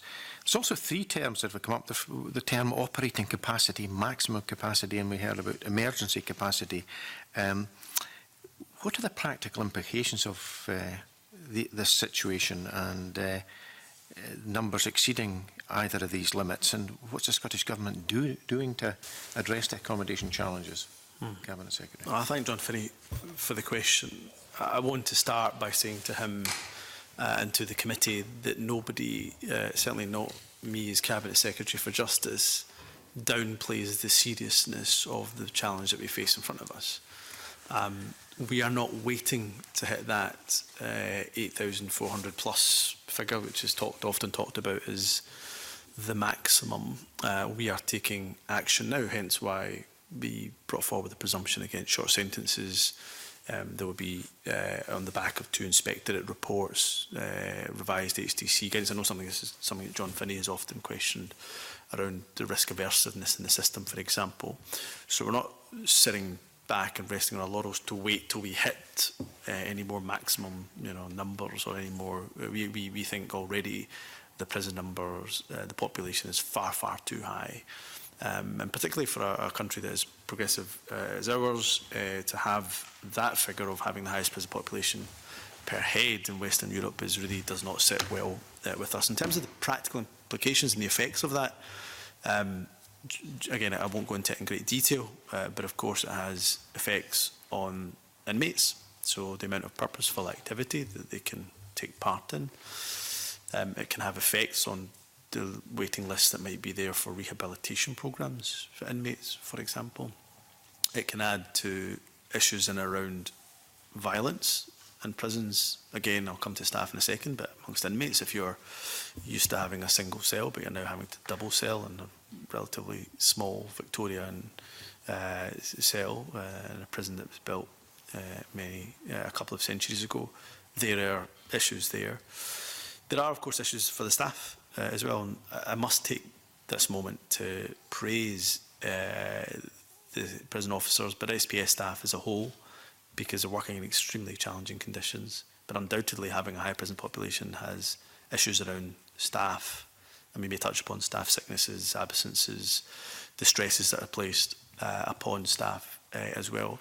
And then there's the wider societal impact, I suppose, as well, of having such a high prison population, because that means that we are potentially a number of those people in the prisons could be better served, I would suggest, through either community sentences or indeed getting interventions in terms of rehabilitation at an earlier stage, and therefore hopefully reducing their likelihood of reoffending again, which then as a society there's an impact there as well. So that's about as comprehensive as I can be. Obviously I can go into each of those in a lot more detail, but that's about as comprehensive as I can go into in terms of the impacts that having such a high prison population has on us. Can I ask then about, there are factors that are within your control, and particularly interested in what, and perhaps with regard to additional resources you could provide, but we hear from the Auditor General about, for instance, longer sentences for serious offences, more convictions for domestic abuse. Now, that coupled with the fall in home detention curfew, which is depressing, I think the number's over 300 to 37, that in itself has a significant effect. So, given these range of factors that are driving the increase, how and when are you going to achieve this reduction, Cabinet Secretary? So, I think the changes that we've made in relation to presumption against short sentences, the forecasts, I think we've stated this quite publicly, I mean, the forecasts are over a year, that would probably reduce prison numbers by 200 to 300, so not a huge amount, but 200 to 300 is the number that's often quoted. And these are projections and forecasts, so you forgive, it's not an exact science. Now, that's over a year. But add to that the revisions of HTC, so, HTC guidance on the back of the 2 inspectorate reports is rightly going to be revised after the tragic case of Glenmillan, rightly going to be revised. And we'll bring in changes in the law, as the members are aware of, the unlawfully at large being an offence, for example, and plus issues around the index offence, presumption against allowing people out if they have an index offence of violence that they're in for. These are changes that should be made, will be made, and important to make. The revised guidance, I think, along with some political signals from this Parliament, actually, that we think there's too much risk averse in the system, will hopefully help to rebalance HDC slightly. I don't necessarily envisage it going up to the numbers of 300 as it did previously. It might well do, but I don't envisage it. But having gone from that to 37, I think most people would agree the pendulum has swung too far in the other way. I suppose to answer this question more directly, and it is the forecast, it is towards the end of the year, because these things take time to churn through the system. And for example, PASS doesn't necessarily affect prison numbers directly affects the churn that comes through the system, we would expect that at the end of the year we'd start to see some reductions in the prison population. At the moment we're plateauing between 8,200 to 8,300, and it can, I think, can change day by day actually, by 40, 50, 60, let alone week by week. So we think we've kind of plateaued at that level, and by the end of the year, if not turn of the year next year, but hopefully by the end of the year we should see some reductions. Thank you. Lee McCarthy. Just following up with that, Cabinet Secretary, obviously the figures are inexact around the impact of presumption against short sentences, but they're of an order of magnitude of 200 to 300. I think even were HTCs to go back, not to the level they were before, but approximating it, we're still struggling to come down from 8,300 to the capacity of the prison estate that Colin McConnell reminded us earlier this morning is around 7,650 or thereabouts. So are there additional measures that are being considered that would see us getting closer to that and ultimately over the longer term bringing the population down further? Yes, I think it's an excellent question. Yes is the short answer. There are additional measures. Before I go into the additional measures, I think committee will appreciate that, one, there are some factors that are out with the government's control, and secondly, we're seeing a slightly changing nature, if not of offending, then certainly of people willing to come forward to speak about the offending that is done towards them, so the victims. So sexual offending would be the most obvious example of that. We're seeing a confidence in the system. It's not where I'd like it to be, but we're seeing an increased confidence in the system, so therefore people are more likely to report being victims of sexual offences, particularly of rape. Now, with that growth of sexual offences which has taken place over the last 8 years, according to recorded crime data, I don't see that decreasing anytime particularly soon. I think that will continue to increase as that confidence hopefully increases as well. A range of those are historic, some of those are cyber enabled, for example. So therefore those type of offences tend to attract custodial sentences. So there's some things that I can absolutely do that are within our gift, and I'll come to those in a second. But I think committee and Parliament has to accept that there's some things that are slightly out with our control in terms of the nature of offending. In terms of that which is within our control, to answer Lee MacArthur's question directly, there's a few things that we're looking at and that we have to take a really serious look at. Remand is one of those areas of priority that I will look at. Our remand population, I think, as Liam MacArthur probably knows, is 20% compared to 10% in England and Wales. And the levels of bail supervision have actually reduced over the last few years. So we are investing additional money into electronic monitoring and bail supervision. But it may be that come the spending reviews, and I won't prejudge the spending review, of course, but that will be an area of focus for us in around bail supervision. Community justice as well. We've invested an extra £9.5 million over the years in community sentences, but there's a fair bit of pressure from members and others to look at that figure and seeing is it enough. But not only are we investing enough, but do sheriffs, judges and others have enough confidence in the community justice landscape? From the recent inspectorate reports that we've seen in the borders, and was it Eastern Bartonshire, I think, clearly there's not enough confidence in those systems, so we have to work on that. Then I suppose the other end of the spectrum would be the preventative side of things. So how do we prevent and how do we help with early interventions to prevent people from even coming into contact with the criminal justice system? So we've had great success. The one kind of reversal of the trajectory would be amongst the youth offending population. So we have less young people coming into custody. The numbers have dramatically fallen quite considerably. So how do we take lessons from that preventative strand and apply it to the adult population, both male and female, but I would suggest specifically the adult male population. So again, that's me trying to be as comprehensive. I can't go into a lot more detail into each of these, but that's where I think some of the focus. I suppose the last thing I would say is, if there was a short fix to this or a quick fix to this, then we look at that. Remand, I think, is an area that we should prioritise, but it will take a whole suite of measures. There will not be one kind of silver bullet that will be a panacea to this. But if we can take a suite of measures over the longer term, then I'm quite confident we can be a position in Scotland that I'd certainly like to be in, which is that we're closing down prisons, not building additional prisons. That's very I'm grateful for the detail in that response. In relation to remand, absolutely right. I think the figures suggest a 12% increase in terms of numbers on remand over the last year, for which figures are available, which would tend to suggest we're going precisely in the wrong direction at the point where additional measures, additional funding, as you say, going into community-based measures. Have you had discussions either with the Crown Office or with the Judiciary directly to understand what the concerns are about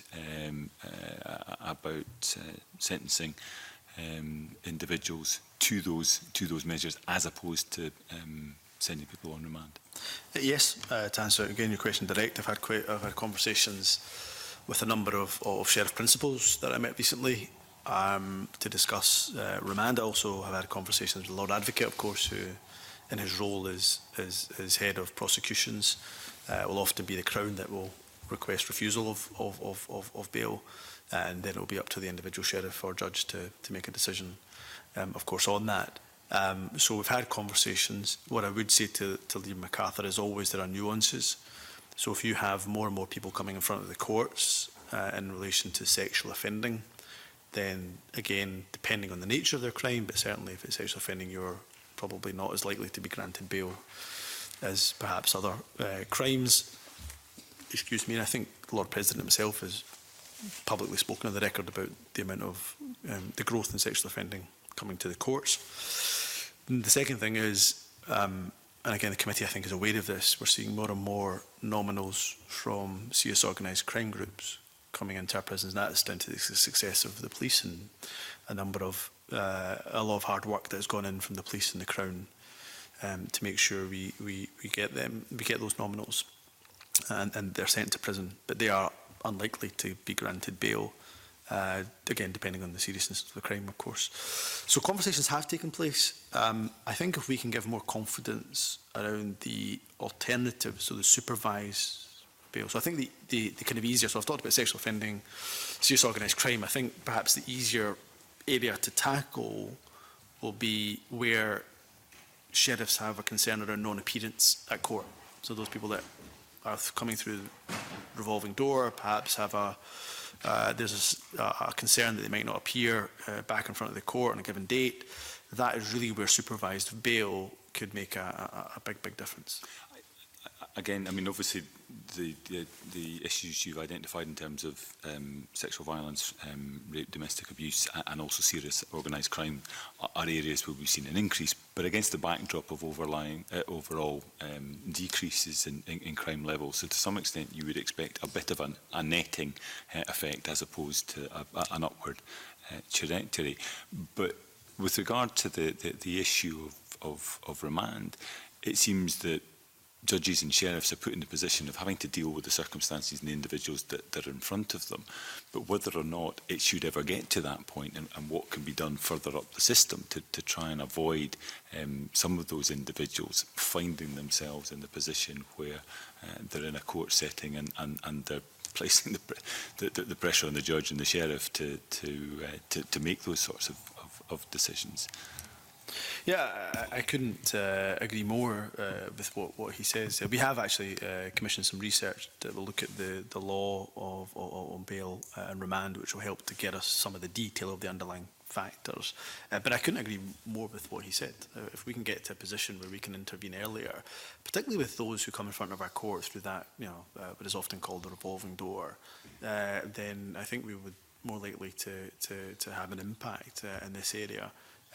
If we can intervene in terms of people's mental health issues, substance abuse issues, etc., as opposed to them appearing in front of a court, then we're going to have a much better success rate, not just in reducing our prison population, but frankly in keeping our country even safer than it is. So I don't disagree with his comment. Just finally, on the issue of the female prison population, obviously the numbers have hovered around 400. We've seen a recent increase in the most recent figures. This is considerably above the capacity level for the new estate going forward. What's the government doing to help bring that population down? Possibly even drawing on some of the lessons learned in terms of what we've seen in the prison population amongst young people. over recent times. Well, I think that there are lessons to learn from the reduction of young people in our custody. Some of those will be in around the preventative and the whole systems approach. So how do we keep women out of prison? And you can apply this to the adult male population as well, but how do we keep women out of prison who significantly are troubled by and affected by drug addiction, alcohol addiction, maybe themselves have been victims of abuse in one way, sense, or another. So I think we're also a high proportion of those on remand and who then end up not being sentenced to custodial sentences, which just seems a shocking indictment in many respects. Indeed. And so that's again why there should be a focus, and there will be a focus on remand. I suppose the second point I'd make, just to give some assurances to Liam McCarthy, because I know there's a question he's asked previously, is the presumption against short sentences, well, as he probably knows, disproportionately affect women in the prison setting. 90% of women, is my understanding, is that receive a sentence of 12 months or less. So there should be a disproportionate impact on the female custodial population. But to give them some reassurances, you know, we have a footprint with the new national facility, and eventually when we have the 5 CCUs in place, that is a smaller footprint than we currently have in terms of the number of females and women in our prisons. You know, we do have other options now. We will look to phase that down and reduce those numbers through presumption against short sentences, the work on bail, remand, early intervention, prevention, etc. But you know, we do have other sites in Greenock, Edinburgh, Polmont that at the moment hold women. So, you know, I would hope to be in a position that once we have our CCUs up and running, all of them, 5 of them, in the national facility, we won't require that extra capacity, but that does exist if needed. Although that won't be part of the specifically trauma-informed estate that's being put together. No, but we should be able to replicate. Yeah, sorry to interrupt. I mean, we should be able to, you know, that trauma-informed approach that is inherent within the CCUs. You know, we should be able to take elements of that and apply that into the national facilities we have. But no, I mean, the desire would be at the time the 5 CCUs are up and running, plus the national facility, that we significantly reduce prison numbers to be able to cope with that footprint. But I suppose I just want to give a reassurance that there are alternatives, additional capacity that is in the system there if needed. Cabinet Secretary mentioned that you've commissioned some research on bail and remand. I think that would be very much welcomed by the committee. I wonder, would you be in a position to share the terms of reference for that research now and to provide the results once it's complete to the committee? I'm certainly happy to provide all of that once we have it. The commitment to the review of the law on bail and remand was a PFG commitment. It's a programme for government commitment. So again, I'll check on the progress that we made on that. But you know, as I've always said, this to committee is open and as transparent as we can be around these issues. Then we absolutely should be. So if the terms of reference are not yet drawn up, then we can, of course, we can certainly make sure the committee has them and the results of the research. But I think David might want to come in. Yeah, the research has been commissioned just now, and it's out for tender. Effectively, it focuses on decision making around remand and potential use of alternatives, and it involves the judiciary and fiscals, etc. as well. Okay. Anything you can share would be very much welcome. You know, the committee's taken a keen interest in this. Fulton. Good morning, Cabinet Secretary and officials. In the last session, Colin McConnell asked him about the Auditor General's report and the issue of the Scottish Prison Service writing to yourself, saying that it wouldn't be able to deliver a balanced budget in 1920. And Colin McConnell went on to talk about a quite productive meeting with the Scottish Government and additional funds being given. Are you able to explain the background to how that came about, and do you think that this is this leading to a review of how prisons are funded generally? I think there's probably a few things to say about SPS's funding over the years. Over the last 5 years, SPS has managed to come in under budget in terms of each of the last few years. Now, that might have been against the backdrop of falling prison population. And of course, this year has seen a reversal of that for the factors and the reasons we've already spoken about. But of course, I have an extraordinarily close relationship with each of the senior managers that I deal with, and Colin McConnell in his position. I have a close and regular dialogue with him. Prisons take up, I would say, a fair bulk, if not most, of my time because of the situation, the issue that we face in front of us.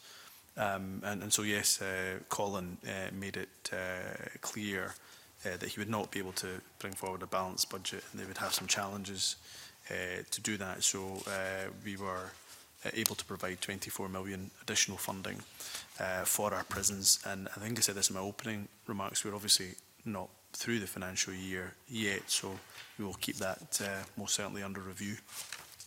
Yeah, we heard a fairly positive response, Cabinet Secretary, from Melanie Allen, who's the Head of Financial Policy and Services, as well as Colin McConnell, in relation to that. But I'm just wondering, generally speaking about prison funding moving forward, do you feel that there is an issue with the financial sustainability of the prison budget, or is it a kind of that, you know, is it a year-by-year basis, depending on how other measures are working, that you need to look at that? Well, I mean, some of the increases, the reasons why we provided the 24 million were for a variety of reasons. So, for example, 6 million of that 24 million was to meet the consequences of UK changes to public sector pension employer contributions. So some of that, obviously, not in our gift. What is in our gift, to an extent, of course, is working on the issues I've already said around the high prison population. That undoubtedly adds to issues around operational costs. So in terms of future spending reviews, of course, the member will know this, but you know, I'm not in a position at this stage to say whether that is going to be baselined into future SPS's budgets. Clearly, we're doing a lot of work around the finances of SPS, what the projections might look like for the next financial year, and so on and so forth. But certainly in this financial year, we've been willing to step in with that additional 24 million. We'll keep that under review, and we'll factor those operational pressures that SPS face when I have discussions with the Finance Secretary about future spending review. Okay, thank you. And James. Thank you, Convener. Morning, Cabinet Secretary. We heard in the earlier session from Colin McDonald about the stark situation with the prison estate, and specifically the issues around Barlinnie. He was explaining that it was 50% over capacity, and in terms of the shared cells, 92% of those cells were actually originally built for only one person to be accommodated in them. He also stated that in terms of seeking a replacement Barlinnie, it would be 2024-25 before, at least before that would be up and running. Bearing in mind the risks around Barlinnie that the Auditor General has identified and the overcrowding, do you think that position is sustainable? Can I thank James Kelly for the question? Can I say to him that as Cabinet Secretary for Justice, I take the issues around Barlinnie with the utmost seriousness. It is an issue that gives me grave concern around the infrastructure. Now, I know we're investing in Barlinnie. We've, you know, made progress in terms of, or SPS has made progress in terms of the site. We're providing the funding, but Colin McConnell is absolutely right. With the best one in the world, we're looking at 24-25. What I've asked my officials to do is work with SPS around whether or not there are some interim things and measures that we can potentially look at around making sure that the estate is in a better condition. And I'm happy, once we've done that piece of work and we're in the middle of doing it, to provide the committee with a bit more detail. Because it does, I mean, I visited Barlinnie, as you'd imagine, as Cabinet Secretary for Justice, even before that, but certainly in this role. And as I say, I'm not satisfied that it meets our expectations of what we'd expect in relation to a prison estate. Now, that's been exacerbated, those problems, by the fact that we're 150% capacity or thereabouts. So, you know, I agree with James Kelly, but I can give him an assurance that we are actively and proactively looking at what interim measures we can potentially put in place to start to ease some of the pressures that Ballinney is facing. Can I also ask about the situation with regard to the women's prison population? Currently, some of the recent weekly stats have it running at around the 400 mark. And in terms of replacement accommodation, the plan is that it would reduce to 230. How do you envisage getting something we would all, I'm sure, agree on, reducing the number of women prisoners, but how do you envisage that happening, coming down to 230 from the current 400 level? Yeah, I think I'd give some answers to that, to my question to Liam MacArthur, but I'm happy to go into a bit more detail. One thing that the female prison population, actually in the first kind of decade of devolution, is when we saw that increase from around kind of 250 to above 400 and above 450, and we've kind of fluctuated from there, and it's too high. I would like to see it certainly reduce. So there's some ways we can do that. I've mentioned already, presumption to get short sentences will have a disproportionate impact on the female custodial estate. Targeting remand, I hope, will have an effect. More focus on the community sentences and investment in community sentences as alternatives, I think, will have an impact. And all of that, he's absolutely right. We have an envisaged footprint for the female custodial estate of closer to around about 230. I don't have the exact figure right here with me, but so significantly smaller than what we have at the moment. So we'll work on reducing that. But again, just to give you an assurance that we do have space in HMP Greenock, Edinburgh and Pullman beyond 2021, which is the date for the new facility, plus the two new CCUs, the first two CCUs to be built. But clearly we're going to put a big focus on reducing that female prison population. Okay. Thank you. Good morning, Cabinet Secretary. Yes, I asked Colin McConnell about the effect that the high prison population was having on rehabilitation and purposeful activity, etc. Can I ask if you had any prior knowledge or involvement in the decision to suspend the through care services, which I understand have been suspended due to staffing shortages, etc.? I actually heard that part of Colin's evidence session. I didn't get to hear all of it, but I kind of tuned in bits and bobs between things, and I heard that question being asked to him.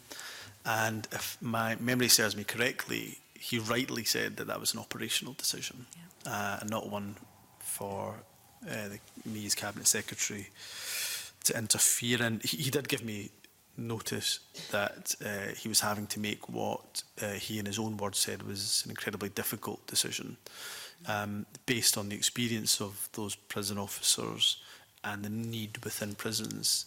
He took that very difficult decision for a temporary suspension of through care. I think it's important to emphasise temporary suspension of through care. It's why when I was informed of that, I immediately spoke to my senior officials, including Neil on my left, to work up two things. First of all, to determine from Colin whether this was just a budgetary issue. So would, for want of a better phrase, finding, an extra resource, would that solve the problem?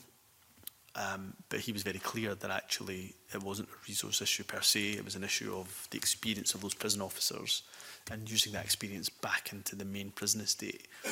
Even with the best will in the world, if we were to have money available to recruit additional prison officers, there's a whole process that takes time, training and so on and so forth, and he needed those experienced 40 plus through care support officers, or 41 I think it is, back into the main prison estate. So first thing we did was to check that it wasn't a resource issue, to see if we could find a solution to that. I suppose the second thing was then my instruction to my officials was to see if we can approach the third sector around temporarily again stepping into that space and I have to give thanks to the New Routes project and Shine for being so agreeable to that. So we've got to a position where there should be no gap in provision. SPS are continuing or continued that provision until the third care sector providers are ready to step in. So any impact should be, if not mitigated, then very minimal in that regard. Yeah. And I think Colin McConnell did say that through care to an extent was still going on through that, and also just through the general day-to-day operation in the prisons. The New Routes initiative with the WISE group, is that temporary? I mean, and if it is, what's the sort of timescale of it? I mean, it is a temporary agreement and arrangement that we have with both programmes, Shine, which focuses on women offenders, and New Routes, where the age restriction has been lifted. Previously, New Routes was kind of 18 to 24 or thereabouts, wasn't it? And the age is now, the restriction has been lifted, so it covers the entire adult male population.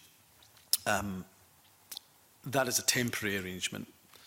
How temporary it is, that depends on the operational decision of Colin, rightly so, because he has to determine when and if he is prepared to release those officers from their duties. And of course that will be dependent on the progress that we make in reducing the prison population, I would suspect. So my answer to John Finney around when he was asking about timescales, you know, if we're looking at the end of the year or the turn of 2020, the beginning of 2020, so when we'll see a reduction in prison population, that at that point, that may well be when Colin takes that decision, but it may well be after that if he feels rightly in his operational capacity that he feels he has to retain those those officers within their core prison duties, then he has every right to do that. So we'll keep that under review on a regular basis. Okay, thank you. I wonder, just on that issue, Cabinet Secretary, through care was covered previously when we talked to the Mr McConnell, and there's a very good submission from Apex that the committee has received, and basically it's saying rather than use the third sector to fill a gap or as a temporary solution, if we're looking at preventative, if we're looking at properly funding the community alternatives, then these kind of voluntary organisations should be available, through care should be available, regardless of age category, and they should be commissioned separately as a joint arrangement between the criminal justice, social work and the third sector. And they also raise a very worrying problem about the funding of the third sector. It's extremely wasteful, it's inefficient, subject to annualised funding rounds, competitive tendering, non-strategic commissioning and competitive mission creep. And the point that they make is the vast majority of funding for justice services goes through local government.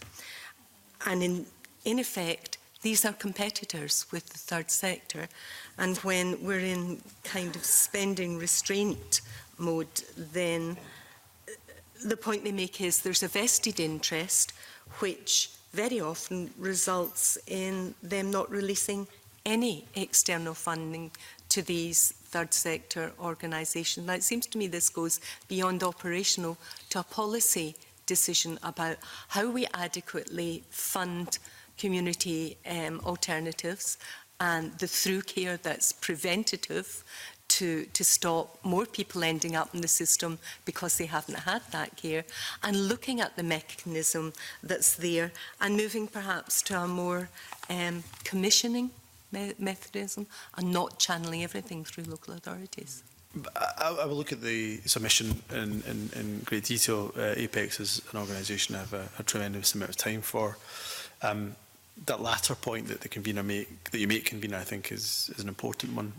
Community Justice Scotland are doing some work around what a commissioning framework might look like, and again, we can request Community Justice Scotland, once they do further work on that, to provide you with the appropriate details.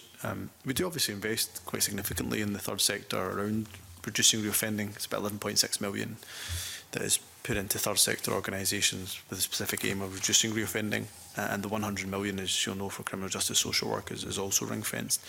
But the points made, the nuanced points that she makes and Apex Scotland makes around the competitor element, I think are not lost on the government.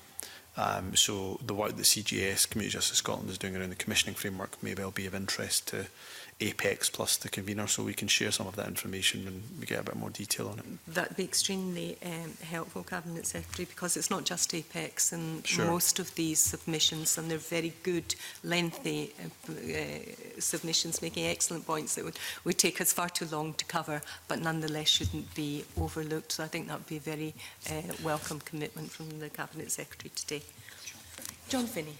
Thank you, Convener. I want the Cabinet Secretary on that particular theme, and it is the challenge. I think the third sector would acknowledge themselves that can be very competitive among themselves, but it is about addressing a short-term approach. I think particularly the committees previously heard, I think it was Sacro, and I think it was Renfrewshire area where they go in, target a backlog of bail offending, resolve the issue, and then the matter is seen to be done. But of course, they resolve the backlog, but there's the continual work that needs to be done. So who's responsible for taking that over long-term view there? Because that was a model clearly that was evidenced as working. Yeah, I don't know the specifics of the case that he mentions, and I'm obviously more than happy to look at it as an example of where there may be some issues and some problems. But really, there is a lot to be said around what more we can do in our role as facilitating some of these conversations between the third sector and local authorities, because the example that he gives is exactly what we don't want to see happening. I have and jointly co-chair now a group with COSLA. It's Councillor Kelly Parry, who has responsibility for these matters at COSLA, a group of leaders that are involved in community justice. Now, I co-chair it specifically with COSLA because I want, and they want to make sure that we are absolutely singing from the same hymn sheet, and there are a number of third sector organisations also represented around that table. So I can look at the specifics of the case that he mentions, but I can give him an assurance that COSLA and I are working closely together to try to address some of those matters, because there's going to come a point where part of the solution to reduce prison officer numbers is going to require some rebalancing of the funding from prisons to community justice. Now, we're not at that stage yet. We can't reduce the prison budget for all the reasons that we've just spoken about. But that doesn't mean that we can't look at how funding is currently being used. Is it being used in the best possible way? Are the frameworks appropriate? Can we look to increase investment? And how should we target that? So I can give them assurance that we're doing that and having those conversations through the leadership group. Liam Kerr.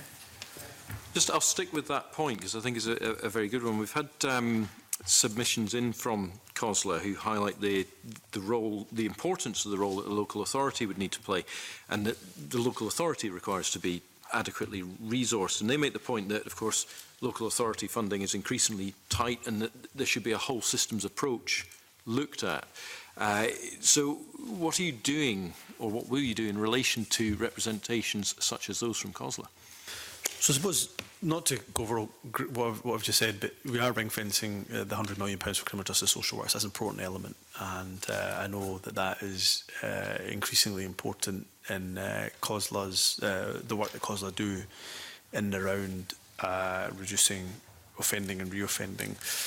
It's exactly why we created the leadership group. It's only had one meeting because it's only recently established, but the leadership group, as I say, is co-chaired by myself and COSLA, so they're very much part of the conversations around how we can get a more consistent approach to community justice right across the country. At the moment, and I've said this very publicly, I'm not satisfied that we have a consistent landscape of community justice across the country, and that then leads to some sheriffs and some sheriffdoms not having the confidence we'd like them to have in community justice. So I suppose the short answer is continue to ring-fence funding. The leadership group will be essential to getting a consistent landscape and of course my conversations with COSLA are regular, so any ideas that they specifically have in around this, then of course I will listen to them. Thanks for that.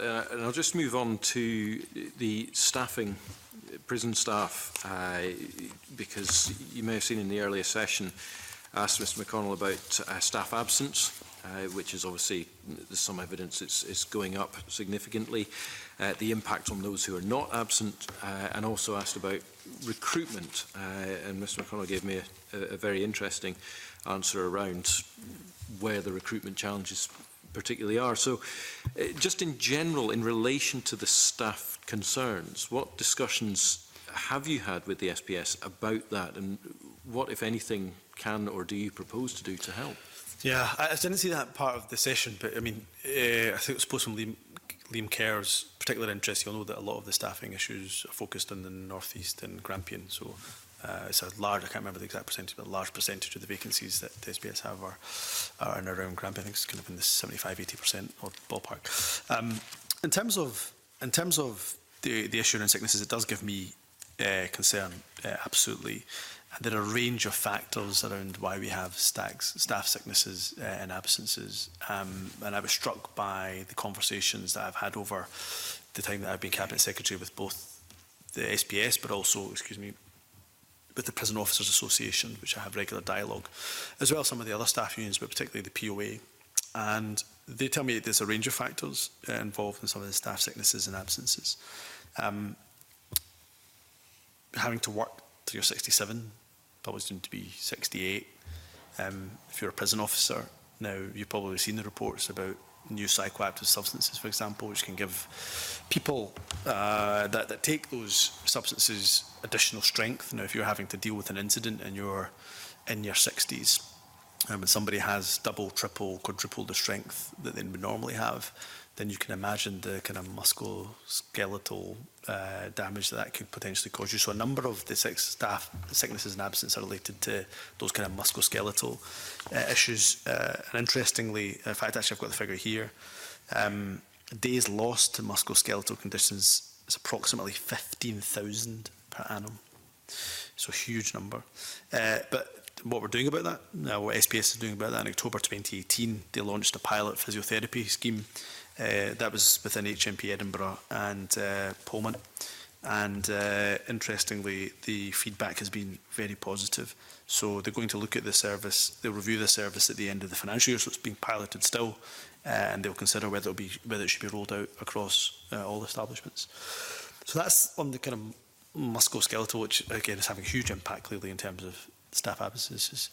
I don't know if Colin McCollum spoke about how a number of the days lost are long-term absences compared to short-term. So you're kind of nodding, so I'm assuming he spoke about that. So there's a number of those figures are pushed up because of the number of people that are on long-term sickness over short-term. There's then the mental health side of things, which is hugely important.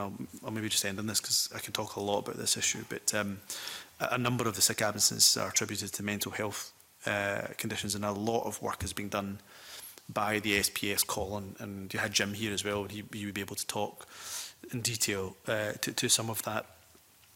So they've done a lot of work, including counselling that's being provided, 24-hour confidential support services, and a number of multiple tools to help to monitor but also improve health and well-being. I suppose the very last thing I would say is in the pay deal that was struck with the Prison Officers Association this year, there is an agreement that the employer and the union will look at this issue of sick absences, staff absences, and they'll amend the attendance management policy in partnership with the trade unions.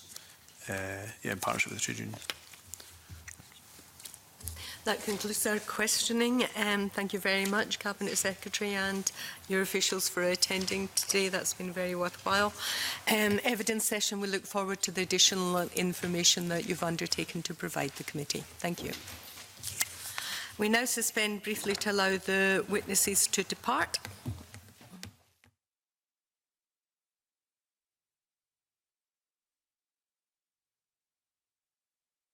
3 is feedback from the Justice Subcommittee on Policing on its meeting of 3rd October 2019.